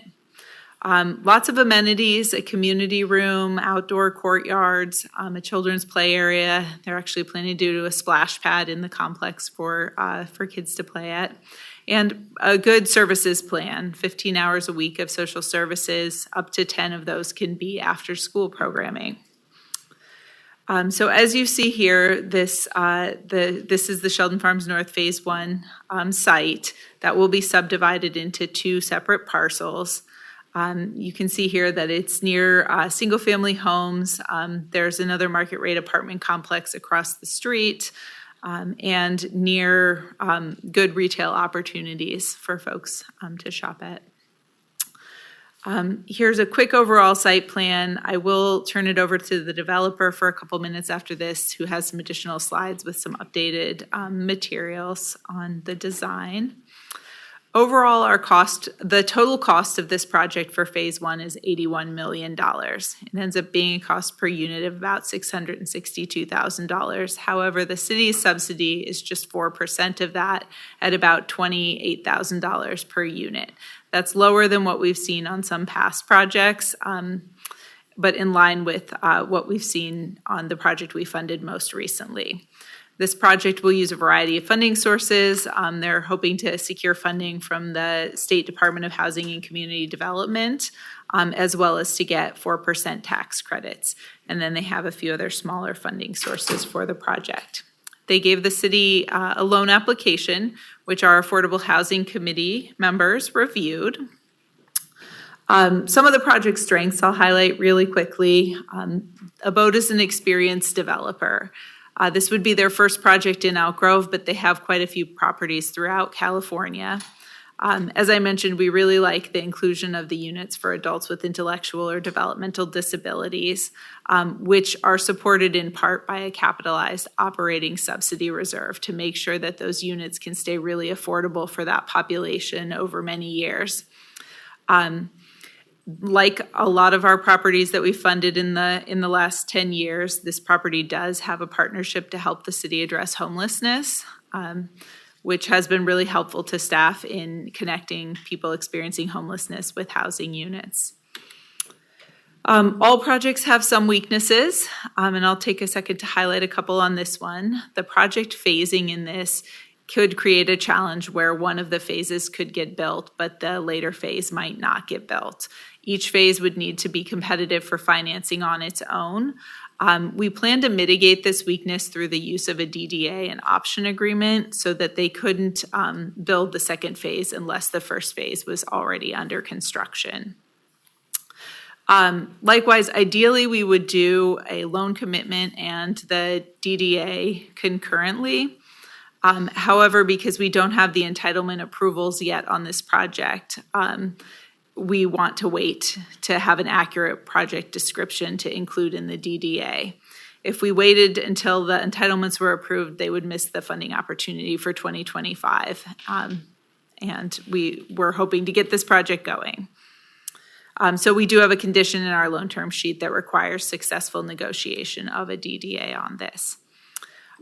We are proposing, the city owns the land currently. As I said, we got it through dedication. So the city didn't actually pay anything for the land, but we did give the developer a credit on their single family homes that they built for the affordable housing fee. It provides a competitive advantage to this project to have the city agree to sell it at a 20% discount from fair market value. That is a part of the loan terms. We are not likely to receive a ton of repayment from this loan, so making that choice to give the discount on it doesn't really impact the city's near-term financial situation. The weaknesses on this project, many of them are not uncommon for these sorts of transactions. We did negotiate a payment structure that prioritizes the city loan payments after the developer fee is paid. We think that this is a really strong project and there will be a lot of demand for it. The project design has a lot of outdoor space and just a little bit of a different look than some of our other projects in Elk Grove. We've had a ton of interest in affordable housing. The lottery that just concluded for the Pardis project received really substantial interest, and our other lotteries have as well. So what you have before you tonight for approval is a loan term sheet. It clarifies the expectations for the developer and the senior lender, and the staff, the Affordable Housing Committee, and the developer all came to agreement on the loan terms of that for this transaction. Loan amount of $3.3 million, which includes about $1.3 million of land value and $2 million in cash from the Affordable Housing Fund. I won't take the time to highlight all of these. The units would be deed restricted for 55 years, consistent with the loan term. And this, the developer would need to enter into a DDA with the city by December of 2025 and get all of their funding by April of 27. The Affordable Housing Committee met on March 31st to review the project and recommend that the council approve a conditional loan commitment consistent with the draft term sheet for the Phase 1 project.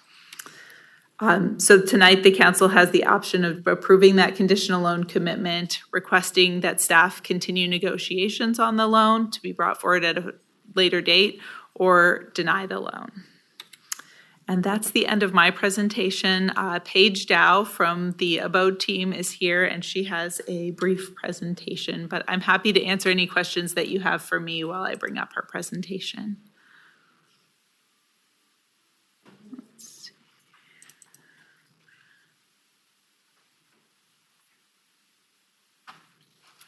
Good evening, Mayor and Council. I'm Paige Dow, a Senior Project Manager with Abode Communities. I just have a brief presentation prepared focused on design for brevity, but I'm happy to answer any questions about financing or other aspects of the project. So before talking about the design, I wanted to give a summary of the community outreach that we held, because that really informed the design that we incorporated, and you'll see that in the slides moving forward. So we held 3 community outreach events. We had about 150 attendees across these 3 events, and these were both in-person and virtual with an open house format for community members to interactively provide feedback on the design. So on these slides, we'll talk about some of the ideas that we heard and how they've been incorporated into our design. So we heard a strong desire for a safe outdoor space, and we really oriented the site plan to protect that by having parking and vehicular access focused on the rear of the property and ensuring that there was this large central courtyard and paseo protected from vehicles for safe outdoor space and play. We also tried to facilitate residents feeling close to their neighbors by having all of the community spaces oriented off a central courtyard to facilitate interaction. Again, the safe walking and bike routes, both through this extension of the bike path and walk path, and also through the way we designed the site plan with keeping the vehicles separate from the outdoor space. We also heard that heat was a concern, and you'll see how we've tried to incorporate that throughout the design. And then prioritizing parking through 240 parking spaces, so 1-for-1 parking. Okay, some other ideas we heard were to keep the design clean and modern. You'll see some inspiration images here on this slide. And then some ways we incorporated other feedback, like to mitigate the heat, we're proposing a pleated facade along Bruceville. You can see that example image up here at the top. And this is orienting the windows away from the westward facing sun and hopefully mitigating the heat impacts and also providing that modern look and breaking up the facade and adding interest. Having contrasting light and dark colors to also help with that modern look. And then having these varied building heights that you can see here and materials to really break up the massing and facade and provide more of a community village feel. This is a slide just showing some of the textures and colors we're planning for and the materials with some accent materials such as siding and tile brick accent, as well as sunshades and perforated screens and some stucco. We also wanted to highlight the landscaping since there is so much outdoor space in this site. So we have this large central courtyard and paseo that incorporates many amenities. As Sarah mentioned, a splash pad for children, several play areas, seating areas, incorporating native landscaping throughout, and barbecue areas. I'll just flip through some views of the projects and renderings. So this is what we view as the key view to the project. This is along Bruceville Road, facing north. We think this is the kind of the key moment and corner that people will really experience the project, and so we've tried to add some key design elements and accents here with this brick tile. This is a view of the pedestrian paseo and courtyard. If you're standing along Mashpee Way looking into the project, you can see how we've envisioned this to be a safe and active play space for residents. I wanted to showcase this view to visualize how we've tried to mimic the smaller scale single-family homes neighborhood to the east of the site. So we've stepped down the building height to be 3 stories along Barnstable and added these stoops to give it more of a smaller scale residential feel. And that is it. If there are any questions, I'm happy to answer them. Thank you. Thank you for your presentation. At this time, I'll open up public comment first. Let's see, nobody has signed up to speak. I'll close public comment and open it up for questions or comments from colleagues. I'll start to the left. Councilmember Suen. Thank you, Mayor. Vice Mayor Robles and I served on the Affordable Housing Committee, so we got the opportunity to see this March 31st. I have to admit, I struggled with my old adage about the patios, and so, but I did hear the concerns of the applicant, and I appreciated their attempt to break up the massing, the different materials, and you saw the different architectural features that really makes it not look like a lack of a better term, cheap project. So I do appreciate that. And then the accommodations of the public comments to have that interior space, maximizing the utility of that interior space. So, and the different colors as well. So all of that said, that for me, that addressed my concerns. I still don't like the fact that it's $662,000 a unit. That's just something, a broader issue about affordable housing when we talk about building these projects. But nonetheless, it's going to provide a great use for our residents and address the housing crisis. So with that, I'm happy to support the project. Thank you. Vice Mayor? Thank you, Madam Mayor. I, too, echo the same comments that Councilman Suen has been saying. I know that usually we talk a lot about balconies, and I want to just address that on this one for this project going down Bruceville. When this would be one that kind of, we want to make sure that the sites, as you're driving, like the scenery, that people aren't actually putting stuff on the balconies, that you can see that on Bruceville. So the aesthetics are a lot different, but it's something different that hasn't been seen in Elk Grove, especially with the brick lane aesthetics on there. I truly appreciate the fact that it's 3 stories on the other side when it comes to the houses for the residents. That's something, and then you can kind of see it get bigger as it goes in there. I appreciate the fact that and I don't want to I think the water fountain's going, is that? did I say- Splash pad, yes. Splash Yeah. pad, and we're gonna have that, correct? We're not gonna get rid of the splash pad? Yes. Okay, just want to make sure we get that one because we've seen before how people will change it, but I know that that's gonna be something cool and exciting to see, and then not only that, but also the shade trees. There's a lot of shade trees there so that folks can go outside and walk along the trail there, so as Councilman Suen said too, it is super expensive, but again, we're trying to work towards affordability for folks, and it's going to be helping several folks who need it. And that's something that we as Elk Grove can be super proud of. Make sure that we're providing housing for folks. Thank you. Councilmember Brewer. So I want to thank you for being here tonight to answer some of these questions regarding abode and the whole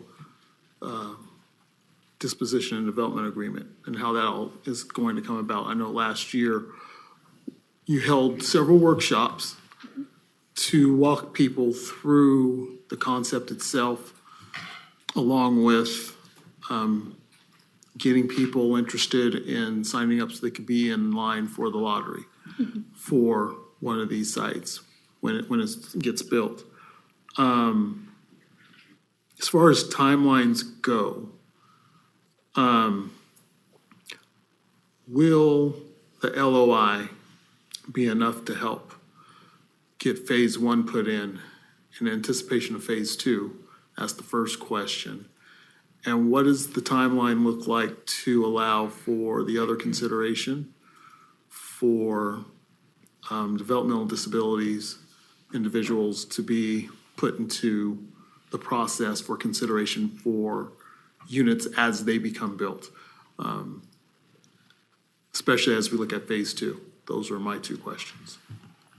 Sure. For the first question, the LOI allows us to demonstrate site control to move forward with our application to the state for the multifamily housing program. And so that will allow us to apply for and hopefully secure financing while we continue to work on the DDA as the entitlements continue to move through that process. And then in terms of phase two, I guess in terms of timing, we're hoping that if we're successful in securing financing in this round, we'd be starting construction on phase one in mid-2026, with phase two following about a year behind. In terms of the population for phase two, the affordable housing finance landscape is continuously changing, and there's always different incentives and scoring components to keep in mind and considerations, as well as operating subsidy for certain populations, like special needs populations. And so currently, with phase one moving forward, we know that this financing plan works and is competitive with this population in phase one. We imagine the same being true for phase two, but just because those regulations are always changing, I think we're just saying we'll confirm that once we're ready to apply for phase two. Does that answer your question? No, that does answer my question. I want to thank you for that because things obviously there is a commitment to make sure that this project does take place, and there is a commitment on our part to make sure that we do have affordable housing available and that we are building affordable housing, especially where the state is concerned. And just don't want to lose sight of that because of the current volatility in today's market and in today's economy, that that any sort of things that happen in between now and 2026, that is not lost in both of our joint efforts of trying to create affordable housing here in Elk Grove through the Sheldon Farms project. So I want to thank you for being here and walking us through where things are currently. Definitely appreciate it. Yeah, thank you. Councilmember Spies. Yes, okay, so for Sarah, so I just want to be sure, I feel like there's two issues that we kind of have muddled together in here. What we're discussing tonight is only the resolution approving a conditional loan commitment, that this is not a final design review tonight? That's correct, yeah. Okay. The design. And that'll come in with the DDA? The entitlements are approved by the Planning Commission for this size of project. Right. The DDA will tie the developer to the entitlements package that's approved. That's why we're holding off on doing the DDA right now, is that there are still some changes that need to be made to accommodate some comments that the city has had. And so right now, the loan term sheet that we are asking the council to approve tonight is conditioned on the developer successfully entering a DDA with the city. Okay. Which includes but I'm trying to figure out the timing of the DDA relative to final design. That's at the same time with the DDA. The DDA will be done after the entitlements are approved. Okay. All right. Thank you, Councilmember Suen, for bringing up the issue of the patios and such. I still would like to have them, but I think that in general, this notion or idea of breaking up that facade generally seems to work. We've seen some very monolithic buildings. Mm-hmm. And I understand we have to be economical, right, with our design, right? I get all of that. But at the same point in time, it's not just the people who live there who have the benefit of the homes. It's the people who are also, driving by, paying their taxes as well as everybody else. So I appreciate that attempt to break up that facade a bit. So I particularly given, go ahead. I just wanted to echo what you were just saying, because that was exactly my statement is, yeah, we're making this project affordable, but all our residents who drive by, right, they have to look at it too. And organically, the patio thing, the conversation was me bringing up the patio thing and then going back with the applicant and staff about concerns about maintaining it. So from a cost perspective, I said, well, why don't we make these facade type of patios on the outside? Then I realized I'm going down the path what they're trying to accommodate, which is the architecture and the massing. And so anyway, that's how it seems to me a bit odd that creating an angle like that is less of a cost than putting on a patio, but true. I'm not even going to get into it. I'm not even going to get into it because I think what it does is it makes a visually a better product. So I can appreciate that. And so I'll park it right there so I won't get my mouth in any trouble. So with that, I mean, I'm happy to support the project, or to support the conditional loan commitment. Thank you. I too am in support. Great comments from my colleagues. We need more affordable housing, period. And what I like about this, if we can go back to the slide that shows what this looks like one more time. Yeah, I mean, this looks market rate. And that's wonderful. I've seen something comparable in the East Coast where you have the different sizes and the colors. It looks good. So with that, I think, you've done a great job here, both in bringing this forward, and I do support providing that conditional loan commitment to get this going. So with that, can I get a motion? Second. All those in favor, please say aye. Aye. Thank you. Thank you so much. All right, next item. I'll take us to item 9.2 to receive information and consider a resolution adopting a revised code of ethics for the City of Elk Grove.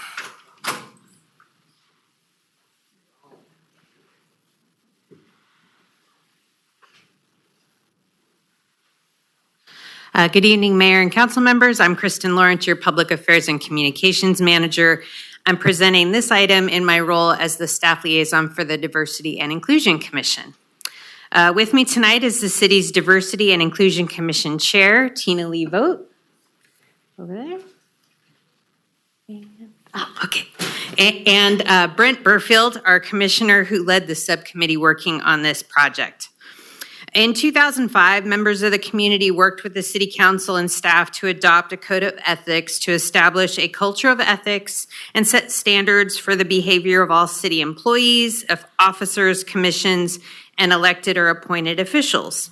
At Mayor Singh Allen's request, the city's Diversity and Inclusion Commission reviewed the current code of ethics and have proposed changes to better reflect the city's values of inclusiveness and belonging.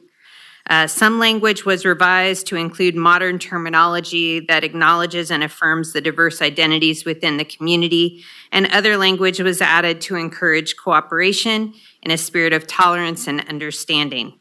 To share a little bit more about their process and approach, Tina and Brent will provide their remarks.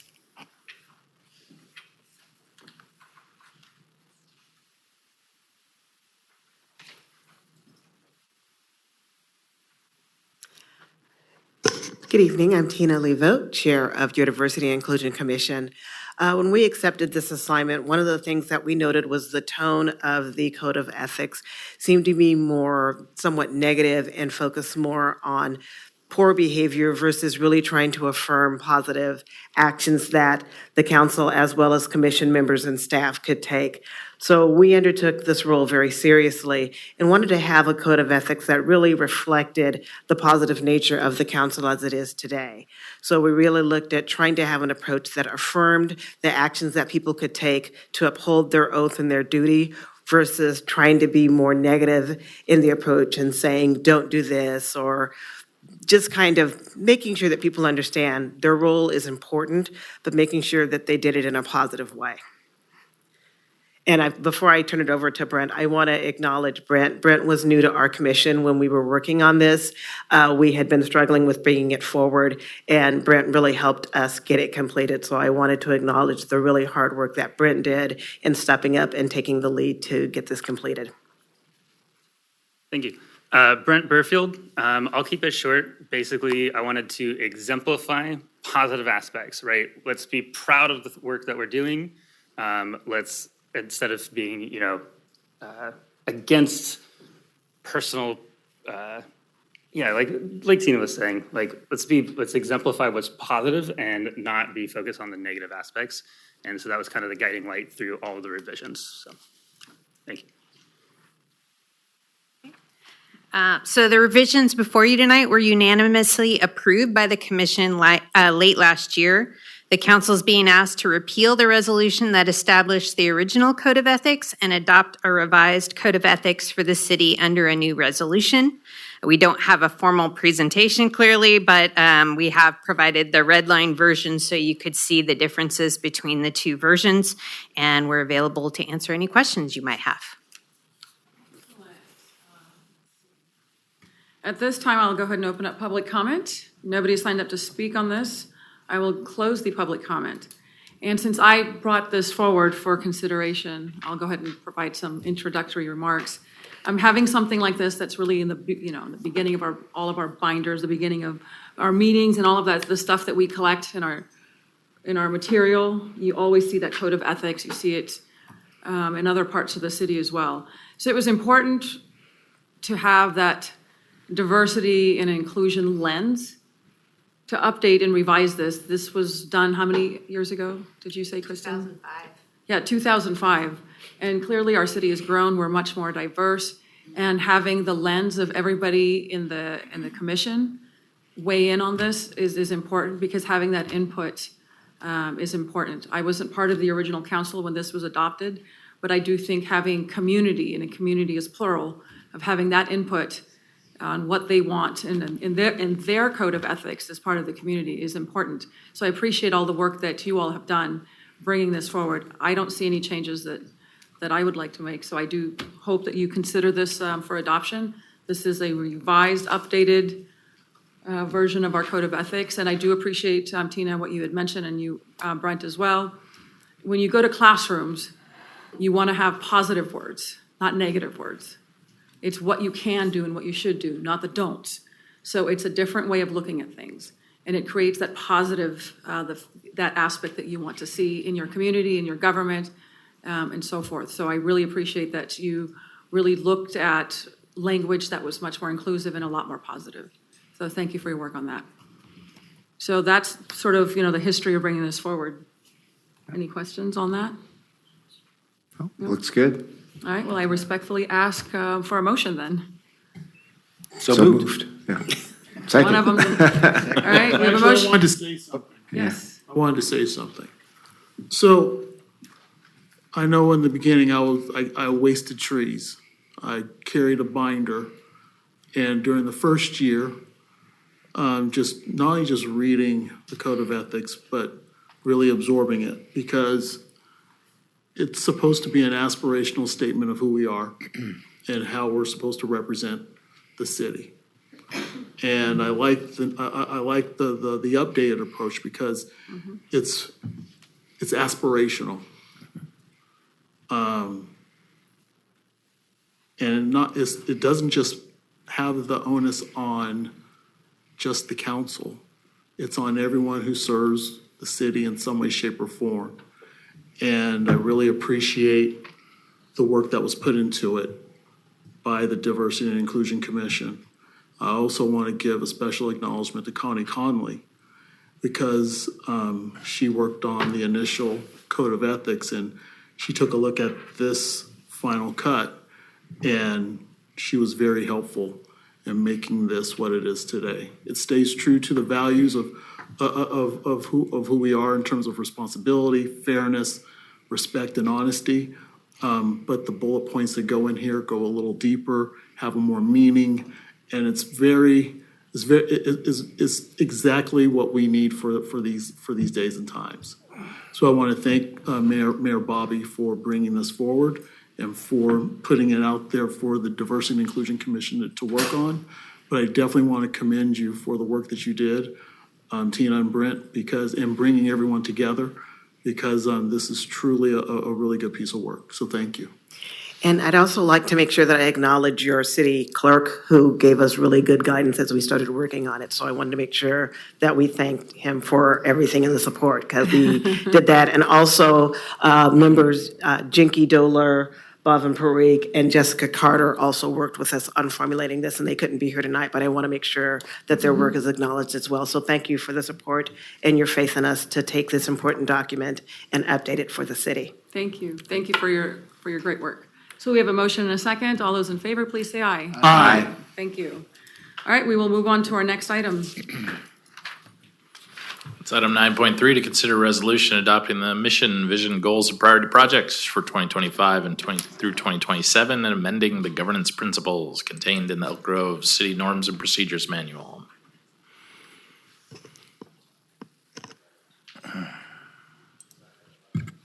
Okay, thank you. Good evening, Madam Mayor, members of the City Council. Jackie Guzman, Assistant City Manager.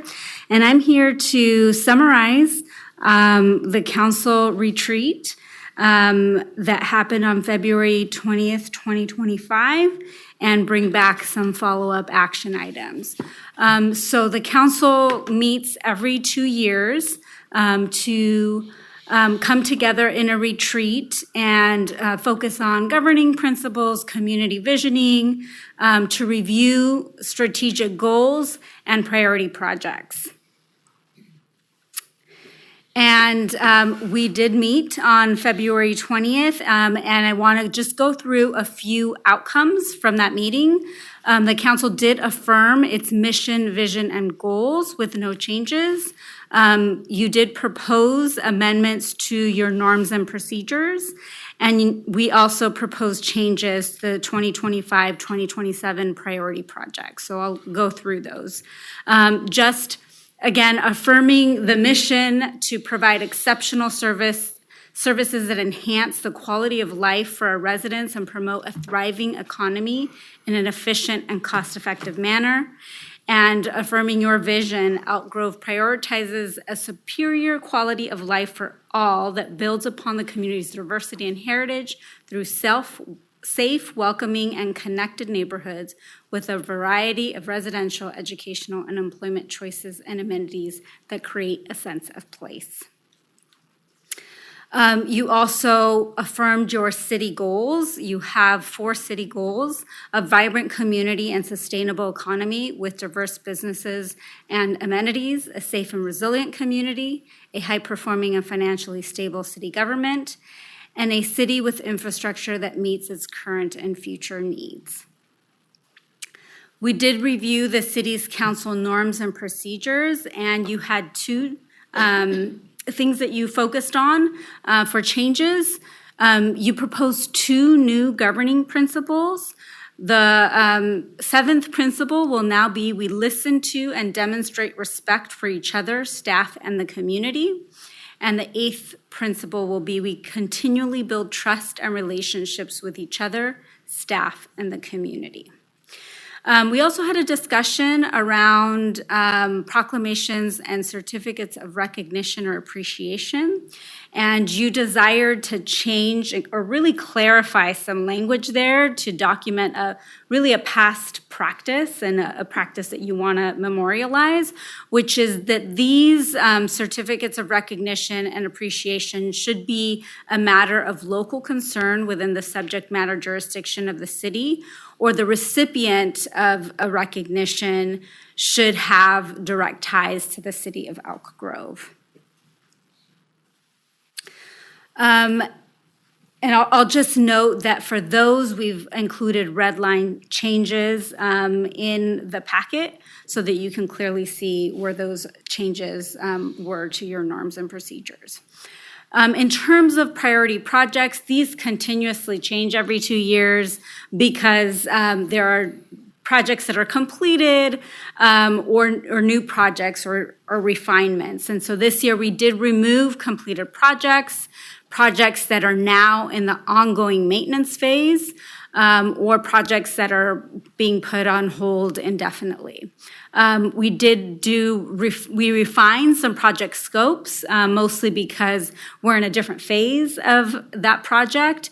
And then we added new projects to our priority projects. The 5 new projects that were added: a fish hatchery nature area, establishment of a permanent homeless shelter, arts and creative economy strategy, annexation projects, and a courtyard master plan.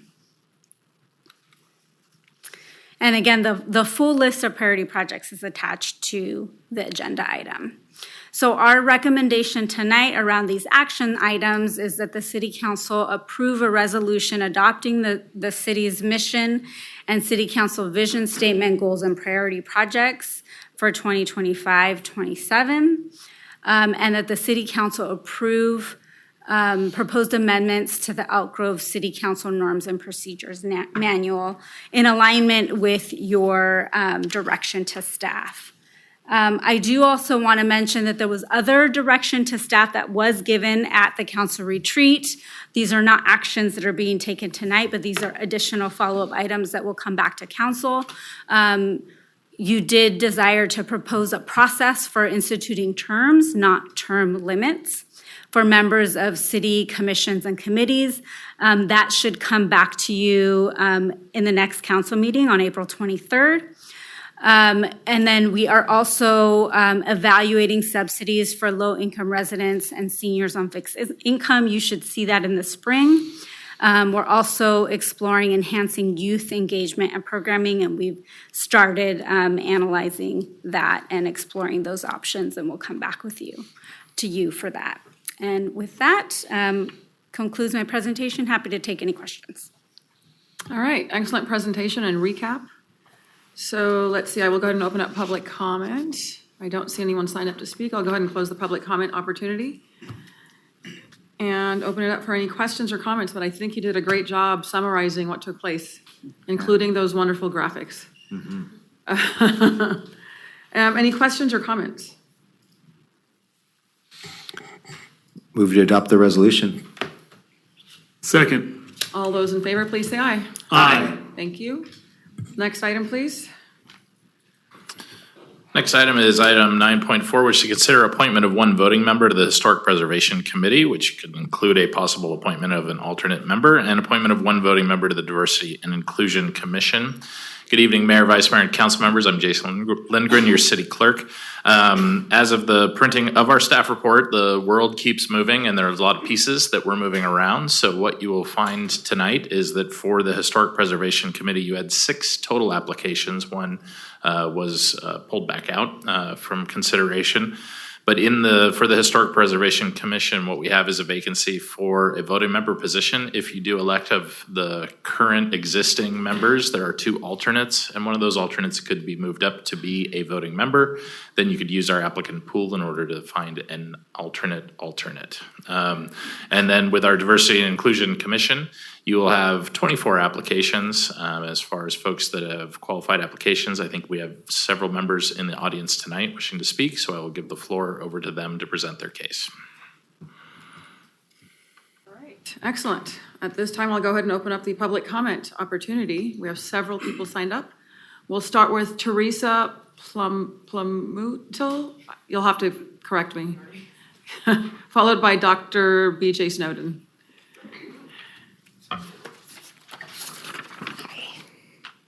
Good evening, Madam Mayor, members of council. My name is Teresa Plumutil, and I'm honored to stand here as an applicant for the Diversity and Inclusion Commission. I have been attending the Diversity and Inclusion Commission meetings for the past few months, and it's been wonderful to see and hear the work that goes behind the scenes of our welcoming city. At the January meeting, during public comment portion, I spoke on the importance of making sure our residents know they have resources, especially during a time when federal immigration policies are shifting rapidly. People need to know they can continue to feel safe, to feel seen, and they are welcome in Elk Grove. I want to take a moment to thank the city for its public statement on February 11th on remaining committed to upholding California laws regarding immigration status. This message was more than just information, it was reassurance. For many in our community, it was a sigh of relief to hear that their city stands with them. That kind of transparent, timely communication is essential to building trust in our institutions and reassuring community members that their city is listening and responsive to their concerns. Over the years, I've been fortunate to work in roles that center equity, accessibility, and inclusion, alongside community advocacy. Community advocacy is what I believe is the backbone of meaningful progress. In my time as a disability analyst for the state of California and through diversity, equity, and inclusion efforts in both public and private sectors, I've supported outreach efforts, helped implement inclusive practices, and worked alongside communities that are often left out of decision-making, like Section 8 tenants, foster youth, individuals with disabilities, and elderly community. My academic background in ethnic studies with a focus on gender and sex and communities of color has continued to shape the way that I show up in my work. In my professional life and personal, whether supporting shelters, assisting with compliance, or helping connect people to resources, my goal has been to make systems a little more responsive and accessible for those who need them most. If appointed, I hope to bring both professional perspective and lived experience to the table. Like many, I am a woman of color, and I am a first-generation American. I've been in Elk Grove since 2003. Middle school and high school was all here. And I know what it's like to navigate systems that weren't built with everyone in mind. And I'm committed to Elk Grove's work on leading with compassion, transparency, and meaningful community connection. Whether or not I'm considered for appointment, I will continue to show up for our city in the best ways I can. I appreciate your time and for considering my voice in this work. Thank you. Next up is Dr. B.J. Snowden, followed by John Mua.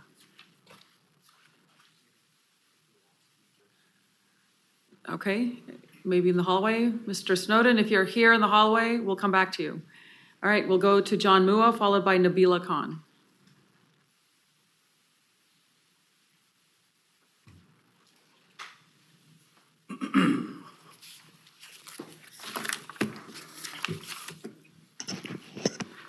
Good evening, Honorable Mayor and City Council members. My name is John Moa.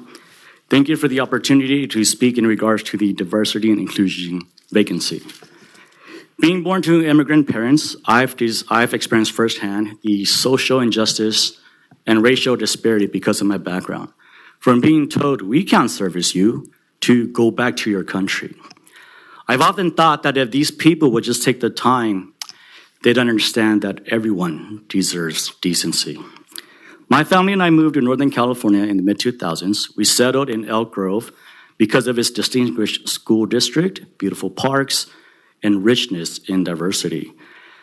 Over the last 2 decades, I spent my time volunteering for nonprofit organizations, meeting with community members, talking to business owners from diverse backgrounds. I've served on the board of my church, both locally and nationally. But equally meaningful, I spent time educating and reminding my own children the importance of diversity and inclusion because everyone deserves decency. Professionally, I've worked for Covered California, where we provide access to affordable health plans. I've worked for the Department of Healthcare Services, managing the medical eligibility systems, which provides medical benefits to 15 million Californians. Currently, I am a manager at the Air Resources Board, which recognizes the importance of diversity, equity, and inclusion and we are working on addressing the needs to become an organization that serves all of California. Throughout my career, I've served underprivileged and undersupported demographics. I've worked with and have managed highly diverse, cross-functioning teams, ensuring that all individuals have a voice at the table regardless of background. Standing here before you, I have strong support for my candidacy from local residents, leaders in the community, leaders in state service, and government officials like the mayor of Clovis, whom all have written letters of recommendation and submitted it on my behalf. My experience, background, and dedication has deepened my passion and understanding in designing policies and initiatives to promote opportunity for all.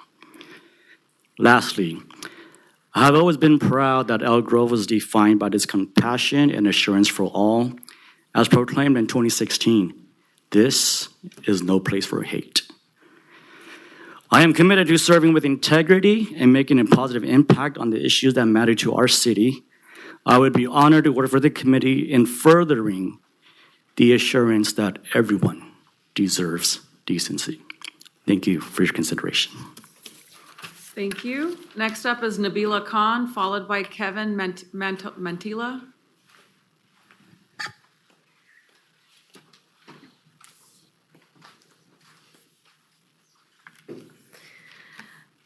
Good evening, everyone. Thank you for this time and being able to offer my advocacy for this appointment to your commission. My name is Nabila Khan, and I would like to tell you a little bit about myself today and why I think I could be a valuable resource in this role. My fiance and I recently moved to Elk Grove, 2 years, actually next week, and we're looking forward to making this place our home. I work full-time as a senior corporate accounting manager, and I'm also a certified public accountant with the state of California. In my line of work, I not only crunch numbers, but I also write, recommend, and implement financial policies. The specific task is one that involves communicating with various stakeholders at my company and across various departments, managing a variety of problems unique to each of their groups, and my job is to ensure that they all have a responsible and functional way to move forward in business. When I graduated high school, and I won't tell you when, I was the recipient of the Presidential National Volunteer Service Award. I was nominated by a registered volunteer group leader in my hometown for completing over 250 hours of community service at that time. When I attended college at UC Berkeley, I volunteered for 3 years with the East Bay Area Youth Center to provide after-school tutoring services at public elementary schools in Oakland, working directly with public school teachers, students, and parents. One of those years, I was also a program coordinator. At my core, I've always been passionate about community service, diversity, and inclusion at all levels, and I'm well acquainted with the human touch that it requires. I'll end my statement here by saying that my fiance and I hope to start our family here one day. I have a vested personal interest in protecting and advancing diversity and inclusion in our neighborhoods and our community. Thank you. Thank you. Next up is Kevin Mantilla, followed by Carlise Laurent.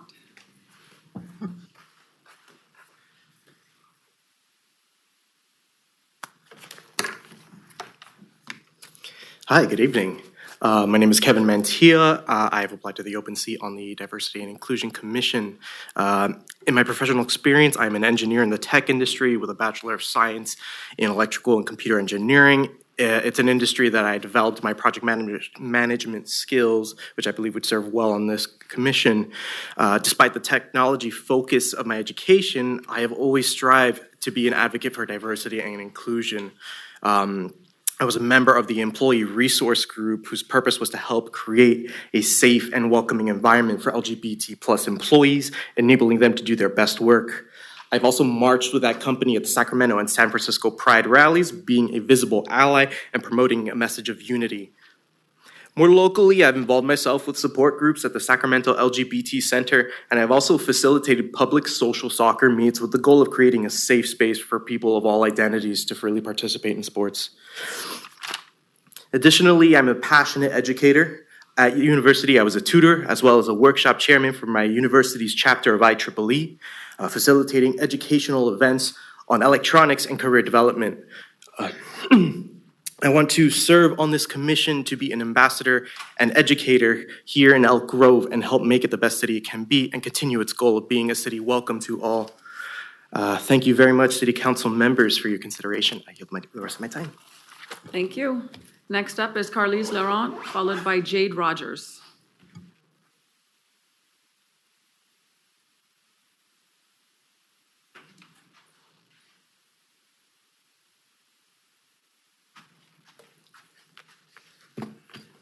Good evening, Vice Mayor, Mayor, City Council. Carlise Laurent. I have some written down, but there's a lot of educated people here in Elk Grove, and I'm sure they know how to write a list of things and a list of education that we all have. But what I can say is I am happy that I live in a community that has the amount of people that's interested in contributing to our city. When you look up diversity and inclusion, when you look up diversity in a dictionary, it defines me.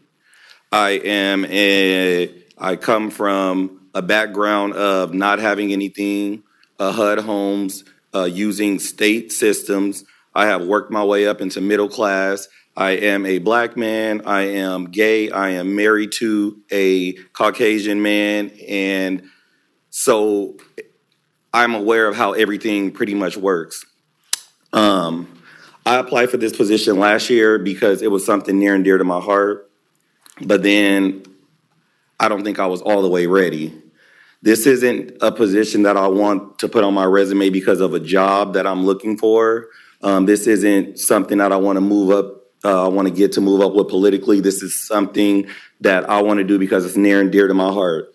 The reason why is because we sit and we complain about how things are not going. And, you know, I have people come to my house and they say, well, Elk Grove is not this and Elk Grove is not that. And I'm around a lot of great Elk Grovians and I see the change that they are trying to make.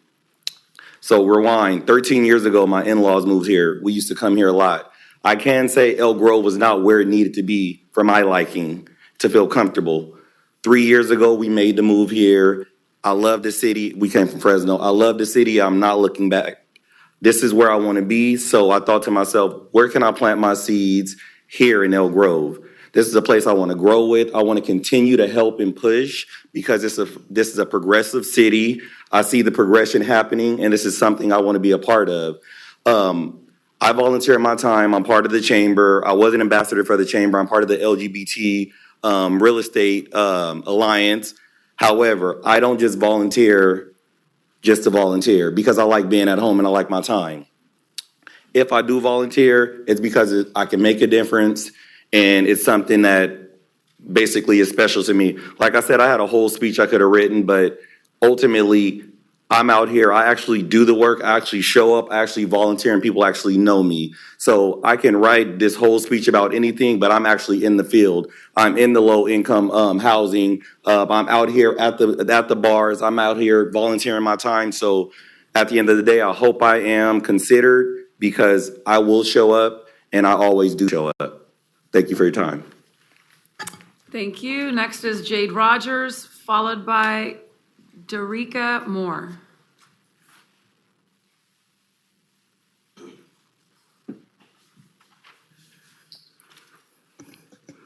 Good evening, Mayor Singh Allen, Vice Mayor, and council members. My name is Jade Rogers, she, her, hers, and I'm a proud, lifelong Elk Grove resident, a mother, and a passionate advocate for social justice. I believe deeply in creating spaces where everyone, regardless of ability, background, or circumstance, is seen, heard, and valued. My husband, Gino, and I met at Laguna Creek High School, go Cardinals. He works for EGUSD and is currently the head JV high school coach there. He's also a wheelchair user. Together, we're raising our daughter Indigo, who is autistic and has ADHD, in the same schools we once attended. We love the city.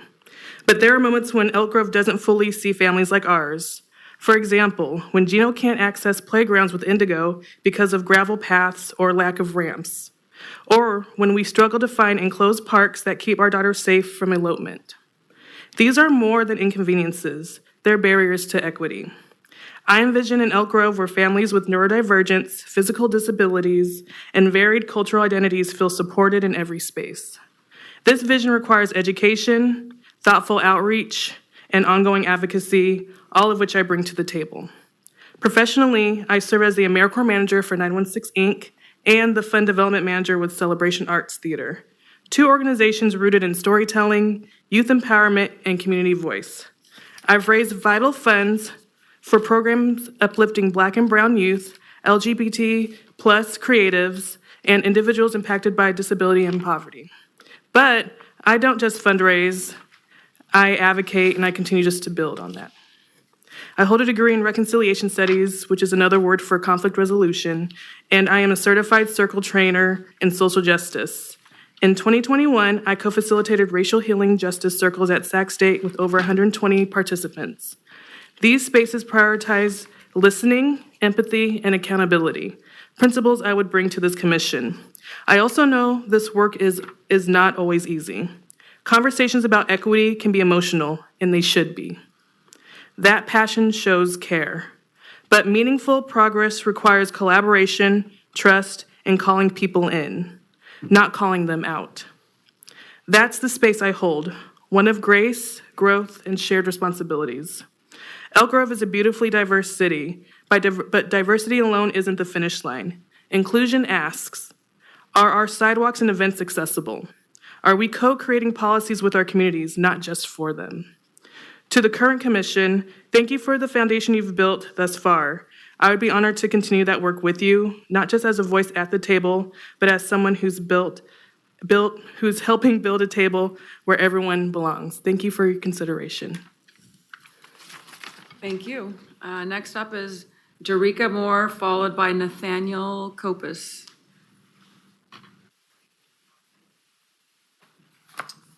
Hello, Council. How you doing? I just wanted to come up here to introduce myself and let you know, put a face to a name.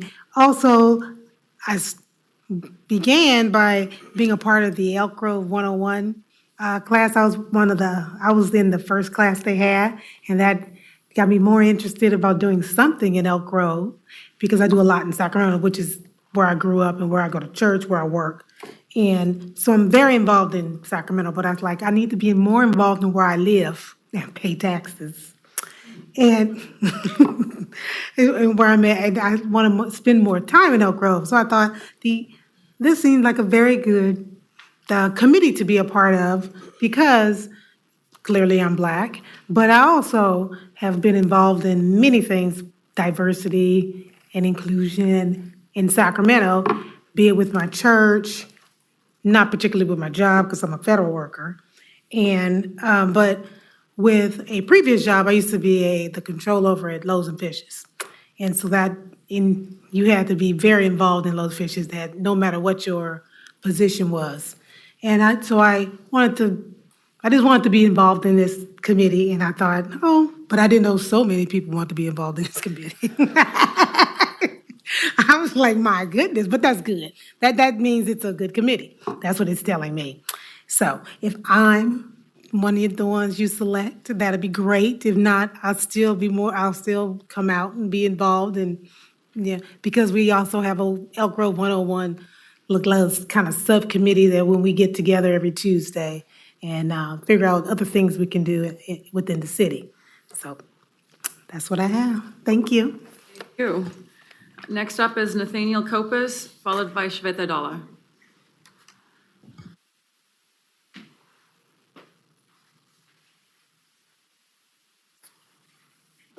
I'll keep this short just like me. So, just a little bit about myself. So far, I'm the only one here for the Historical Preservation Committee, so it's kind of cool, I guess. Academically, I went to UC Davis. I graduated in 2016. I had my bachelor's in history, and I minored in anthropology, where I specialize in archaeology, especially in California and the Great Basin and Oregon. So I do know a little bit about the Miwok and the Northern Nisenan people. So I do know a little bit about Elk Grove, and that will help with my expertise around, with the Indian and the Native American peoples that were here beforehand. Also with the history as well. One thing that was said earlier that, Elk Grove was becoming established in 1850, and that's true. 1850, Elk Grove was, a bit of a crossroads, and, it is kind of how it is today. It is a bit of a crossroads where you have a big infusion from a lot of people coming in from the Bay Area as well as other parts of the country coming in and moving in. Bringing new culture and infusing it. And during that infusion, you also lose a lot of what was, Elk Grove as well. And so, what I would like to do is try to help contain and maintain that culture rather, and, bring out that culture and help show that, Elk Grove is more than just a crossroads. It's more than just a stopway, more than just a Monterey Trail. We were, a big meeting ground for the Miwok people, the Northern Nisenan, and a bunch of, indigenous peoples, as well as, gold mining communities, as well as, the many other ethnic people like the large Chinese communities that we also had before, as well as, other peoples. So, and more about me as well, the history portion. I studied history. I did a lot of research. A lot of my research was based on more on European history. But with that, I did put a lot of emphasis with the sciences behind it. A lot of it was more climate-based. So I did a lot of climate. Specifically, I did a lot of stuff that was very novel at UC Davis, which was I studied how the ocean and the climatology affected the Greek trading culture. So that's something I would use and utilize sciences when it would come to that. It happens pretty quickly. Thank you. Sorry about that. Anyways. Thank you. Thank you. All right, next up is Shweta Dalla, followed by Katie Houston.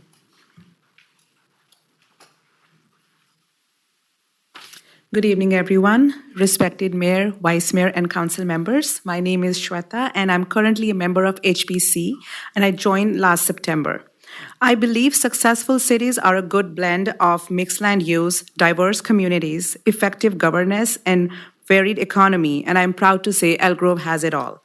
The old town or historic area of any city is as important as the downtown or financial district. It should boast about a city's culture and its birth. All efforts should be made to keep the essence of the history alive, and committees like HPC can help the city in keeping the historic fabric intact. In last 6 months, I have thoroughly enjoyed being a part of the committee, be it giving my opinion or learning from my peers. I believe my background in planning will help me contribute effectively in HPC. I understand getting a footfall in historic town is important, so we need to carefully navigate with good mix of entertainment, public spaces, restaurants, and offices. My newest favorite is the Tule Cafe, and the artist did a great job with the murals. It is an excellent example of community involvement.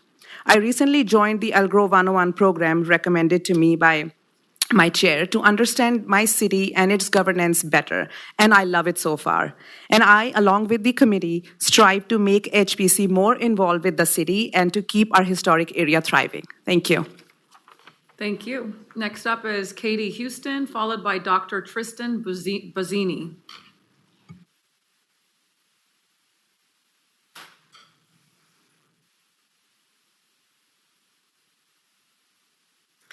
Hi, good evening, Mayor Singh-Allen and council members. My name is Katie Houston. I'm a mental health provider in the Sacramento, Yolo, and El Dorado counties. I'm here to express my strong support for Dr. Tristan Bazzini's appointment to the Diversity, Equity, and Inclusion Commission. In my work Serving youth in underserved communities, I've seen firsthand the impact of Dr. Bazzini's leadership and expertise. He's not only advocates for marginalized populations, but actively equips providers like myself to better serve our communities with compassion, cultural humility, and commitment to equity. And Dr. Bazzini has the knowledge, integrity, and dedication that will strengthen this committee, especially in the face of complex social and political challenges that we're navigating today. Thank you for your time and consideration. Thank you. Next up is Dr. Tristan Bazzini.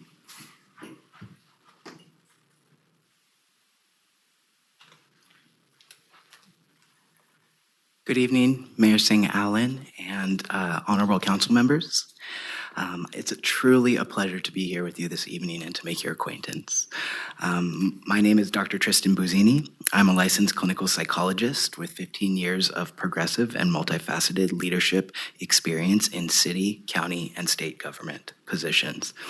I bring to you both experience of value and enthusiasm to contribute to our community as an important member of the City of Elk Grove's Diversity, Equity, and Inclusion Commission.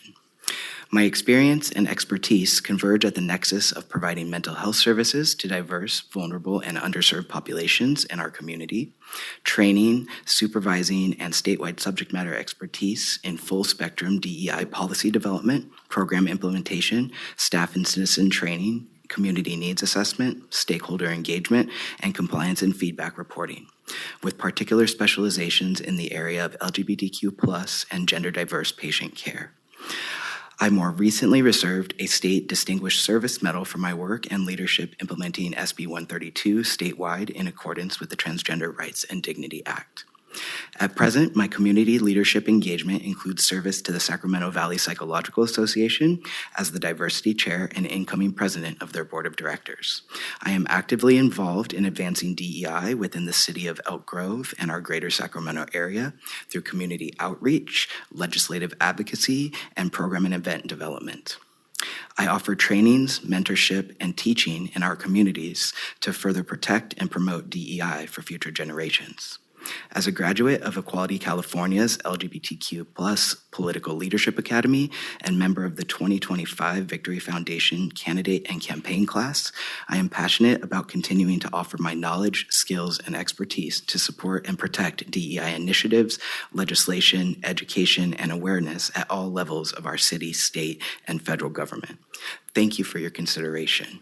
I hope to be chosen to serve the City of Elk Grove alongside you and look forward to the possibility of working with you soon. Thank you. All right, next up is Dr. Andrew Smith, and followed by, if Dr. BJ Snowden is here, would be the last speaker. Hello, Mayor Allen and board. Thank you for having me. I'm Dr. Andrew Smith. I am a licensed clinical psychologist. I am an Elk Grove resident. I also have practiced in Elk Grove as well as Sacramento. And I know Tristan, Dr. Bazzini. I'm here to support him in his candidacy. I serve on the board with him of Sacramento Valley Psychological Association. I'm the current president. And so I can attest to Dr. Bazzini's enthusiasm for equity, diversion, inclusivity. He is probably our most passionate member. And we're all pretty like-minded on this, but on the board, he's the one who brings so much to us with regard to what can we do in the community. And for me, my platform for this year is to bring psychologists more into the community. We have a systems level perspective that we don't often get to use because we're stuck in our offices. But Tristan's never been just stuck in his office. He's been out in the community providing valuable teaching, mentorship. He's supervised upcoming psychologists to provide sensitive care to those vulnerable populations. And I think that one of the things that he can bring to the board, in addition to this systems level understanding and government understanding that he's been in, is the mental health perspective. He really understands the toll that it can take on someone to be misunderstood, misgendered, misabled, all sorts of things.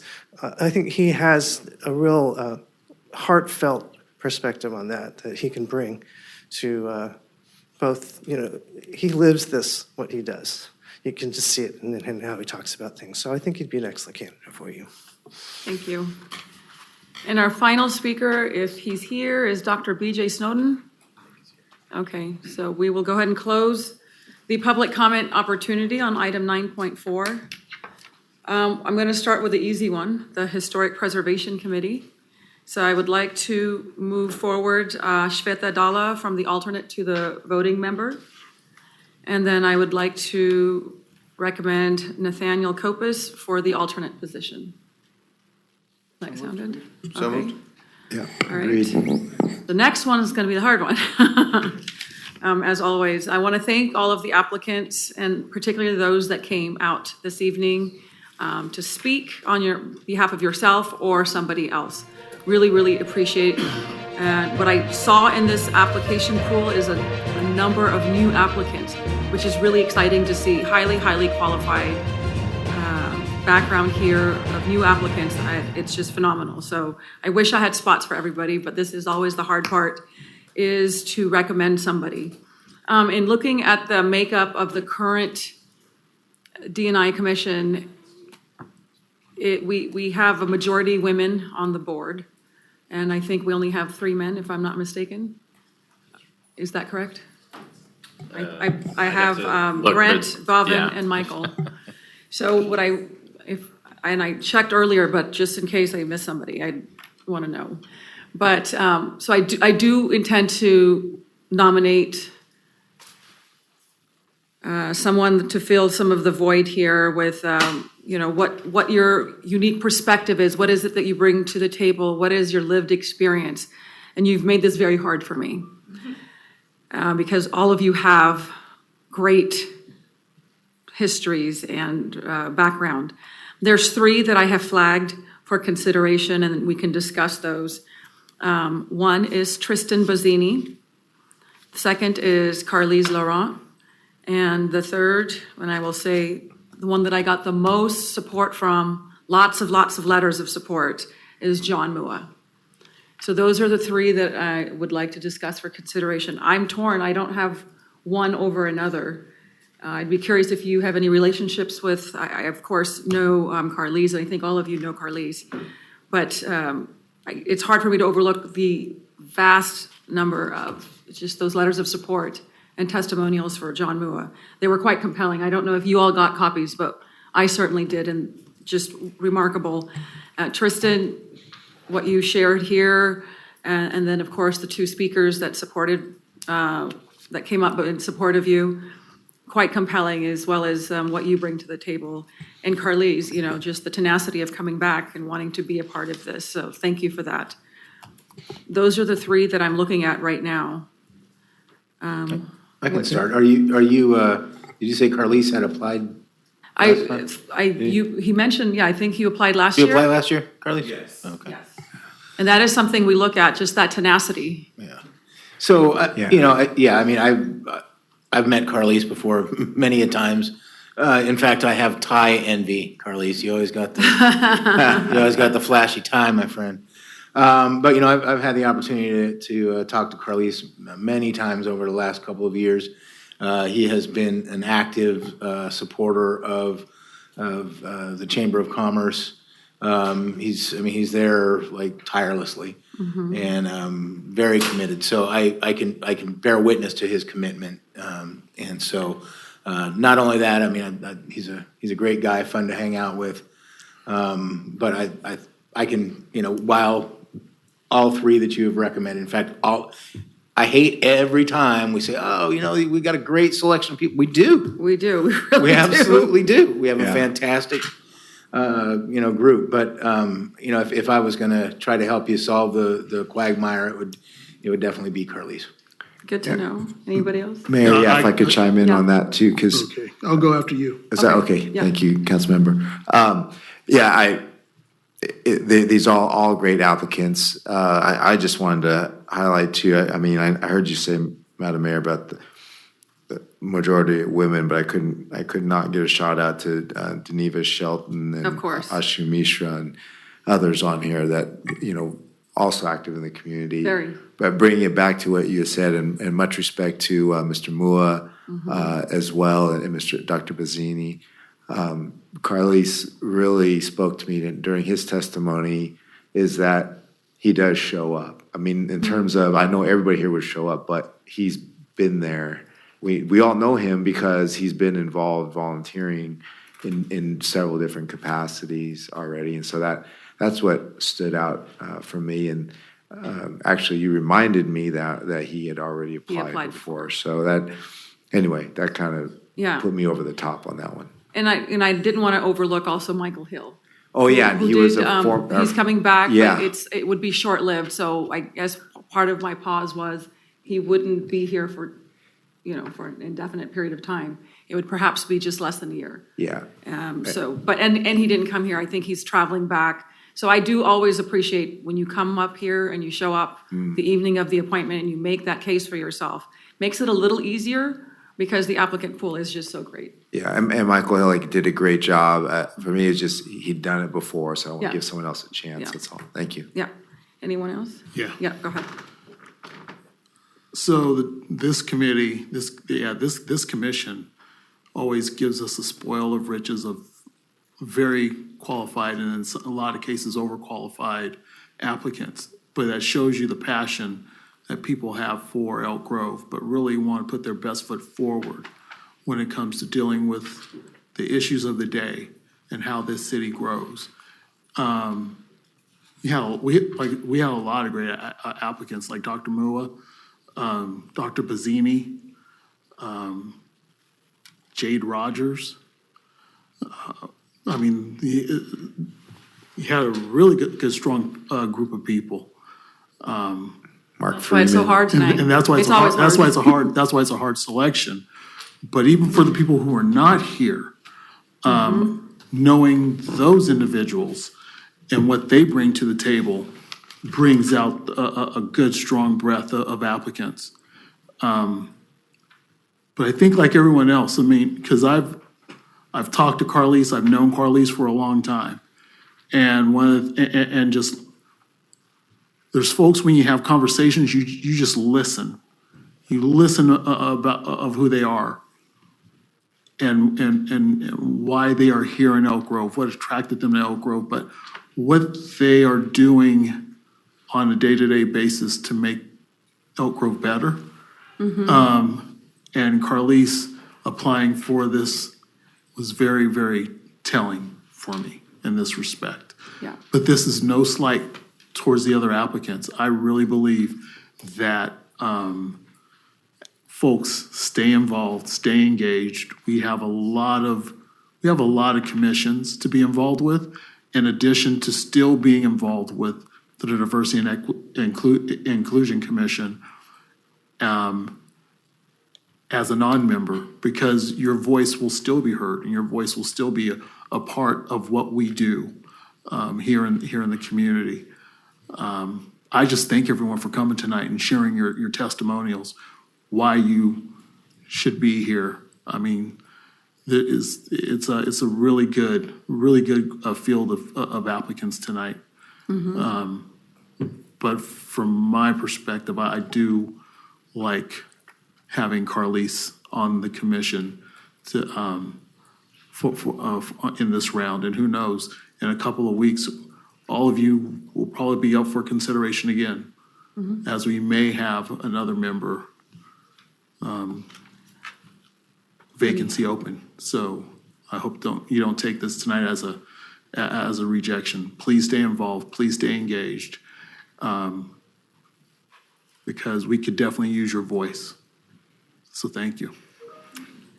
Well, that certainly makes things easier. It's Madam Mayor, you've picked one of my three. You have something else? Yeah. I just wanted to add, I just want to thank everyone for speaking. We have 11, we're one Elk Grove, but we have 11 people who have applied from District 4. Don't even go there. Don't even go there. 11 people that applied from District 4. Turn your mic off. And I just want to say thank you, right?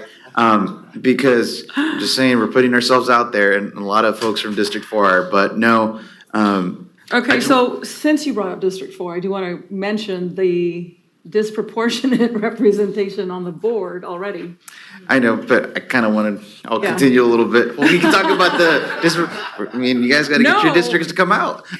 In terms of, But I wanted to who's already say, on the commission. no, yes, but I just wanted to say thank you. One, because, and I don't want to butcher the last name, but Teresa, thank you, because the first thing you said is you talked about you wanting to make an impact in this, especially when it comes to immigration. That's something that right now that's under attack. DEI is under attack. Everything is under attack right now. And to see residents are coming out and wanting to be a part of this and wanting to be a part of the solution, thank you. And whether tonight doesn't go this, I want to continue having this conversation because it really matters, not only here in Elk Grove, but here in our region. I hear you, I see you, thank you. Jade, thank you for what you've done as well, helping in Loaves and Fishes. We need more people to come out and help out over here as well. I believe it was, because I have names here, so I apologize. But we also need people that come from, Laguna Creek, right? Laguna Creek High School. We also need folks to come out. There is the Heart Association, or Elk Grove Heart, right, that deals with homeless, that we can also become a part. So I just want to say thank you to everyone. And also, Carlise, I've been part of our community, coming in and out of events. But not only that, I met you 3 years ago when you moved here, when you first moved here. When I knocked on your door, when I was running for city council, you were open and you just started asking questions. And thank you for just being super friendly and being welcoming, and not only that, but wanting the best for this city. I just want to say I appreciate everybody. I think we kind of know the consensus. Not necessarily. I'm still discussing. Okay. All right. So just as a reminder, we only have one commissioner from District 1. I don't, and so that isn't, representation does matter. Can we do you have the breakup, Mr. Lindgren? But as I recall, there's only one from District 1. It's 4 from 2, 2 from 3, 2 from 4, Yeah. 1 from 1. So that matters in the sense that we do like to have geographic representation. Now, does it does it overweigh sort of your lived experience and what you bring to the table? Not necessarily. But I just want to put that there under consideration, that Tristan and Mr. Mua are the two that have District 1. So that, but then Carlise is a return applicant, which we do, for those of you that have applied, we do give a lot of consideration for your willingness to come back. If you didn't get the appointment, that you reapply because you believe in the work. We've given a lot of consideration to those appointments as well. But does that change any of your thoughts on Mr. Laurent? Sounds like you got a tough decision to make. Yes, I do. How do you feel about it, Because I'm torn now, actually, just knowing that we only have one from one. Yeah, I mean, it is tough, I guess. Gosh, I go back though to if you're putting in the work. I mean, that's the only thing. That's the most important thing, and that's where your lived experience and what you're bringing to the table is probably the most important. I think geographic representation for the Planning Commission, absolutely important. For this, it's important, but is it the driving factor? Probably not as compelling. I mean, I wish I had more seats to offer, but I don't. So I would like to put forward Carlise's name for not only your lived experience and what you bring to the table, but the work. I know that this will be a continuation for your dedication to the city. From the moment you've arrived, you've rolled up your sleeves and you've gone to work. And we've seen that as a result throughout the community, and we've all benefited. To those of you that we did not appoint, those of you that came this evening, please come back. As you see, even in our last round of applications, we ended up appointing somebody that reapplied. It does matter. And so all of you still have a seat at the table. You can go to every single one of these meetings and help shape the direction of the commission, just like here. So please participate, be a part of that. And who knows, you might see yourself as a commissioner sooner rather than later. Absolutely. So thank you again for your love of our great city. But we'll move forward to Clarice Laurent for the commission appointment. Congratulations.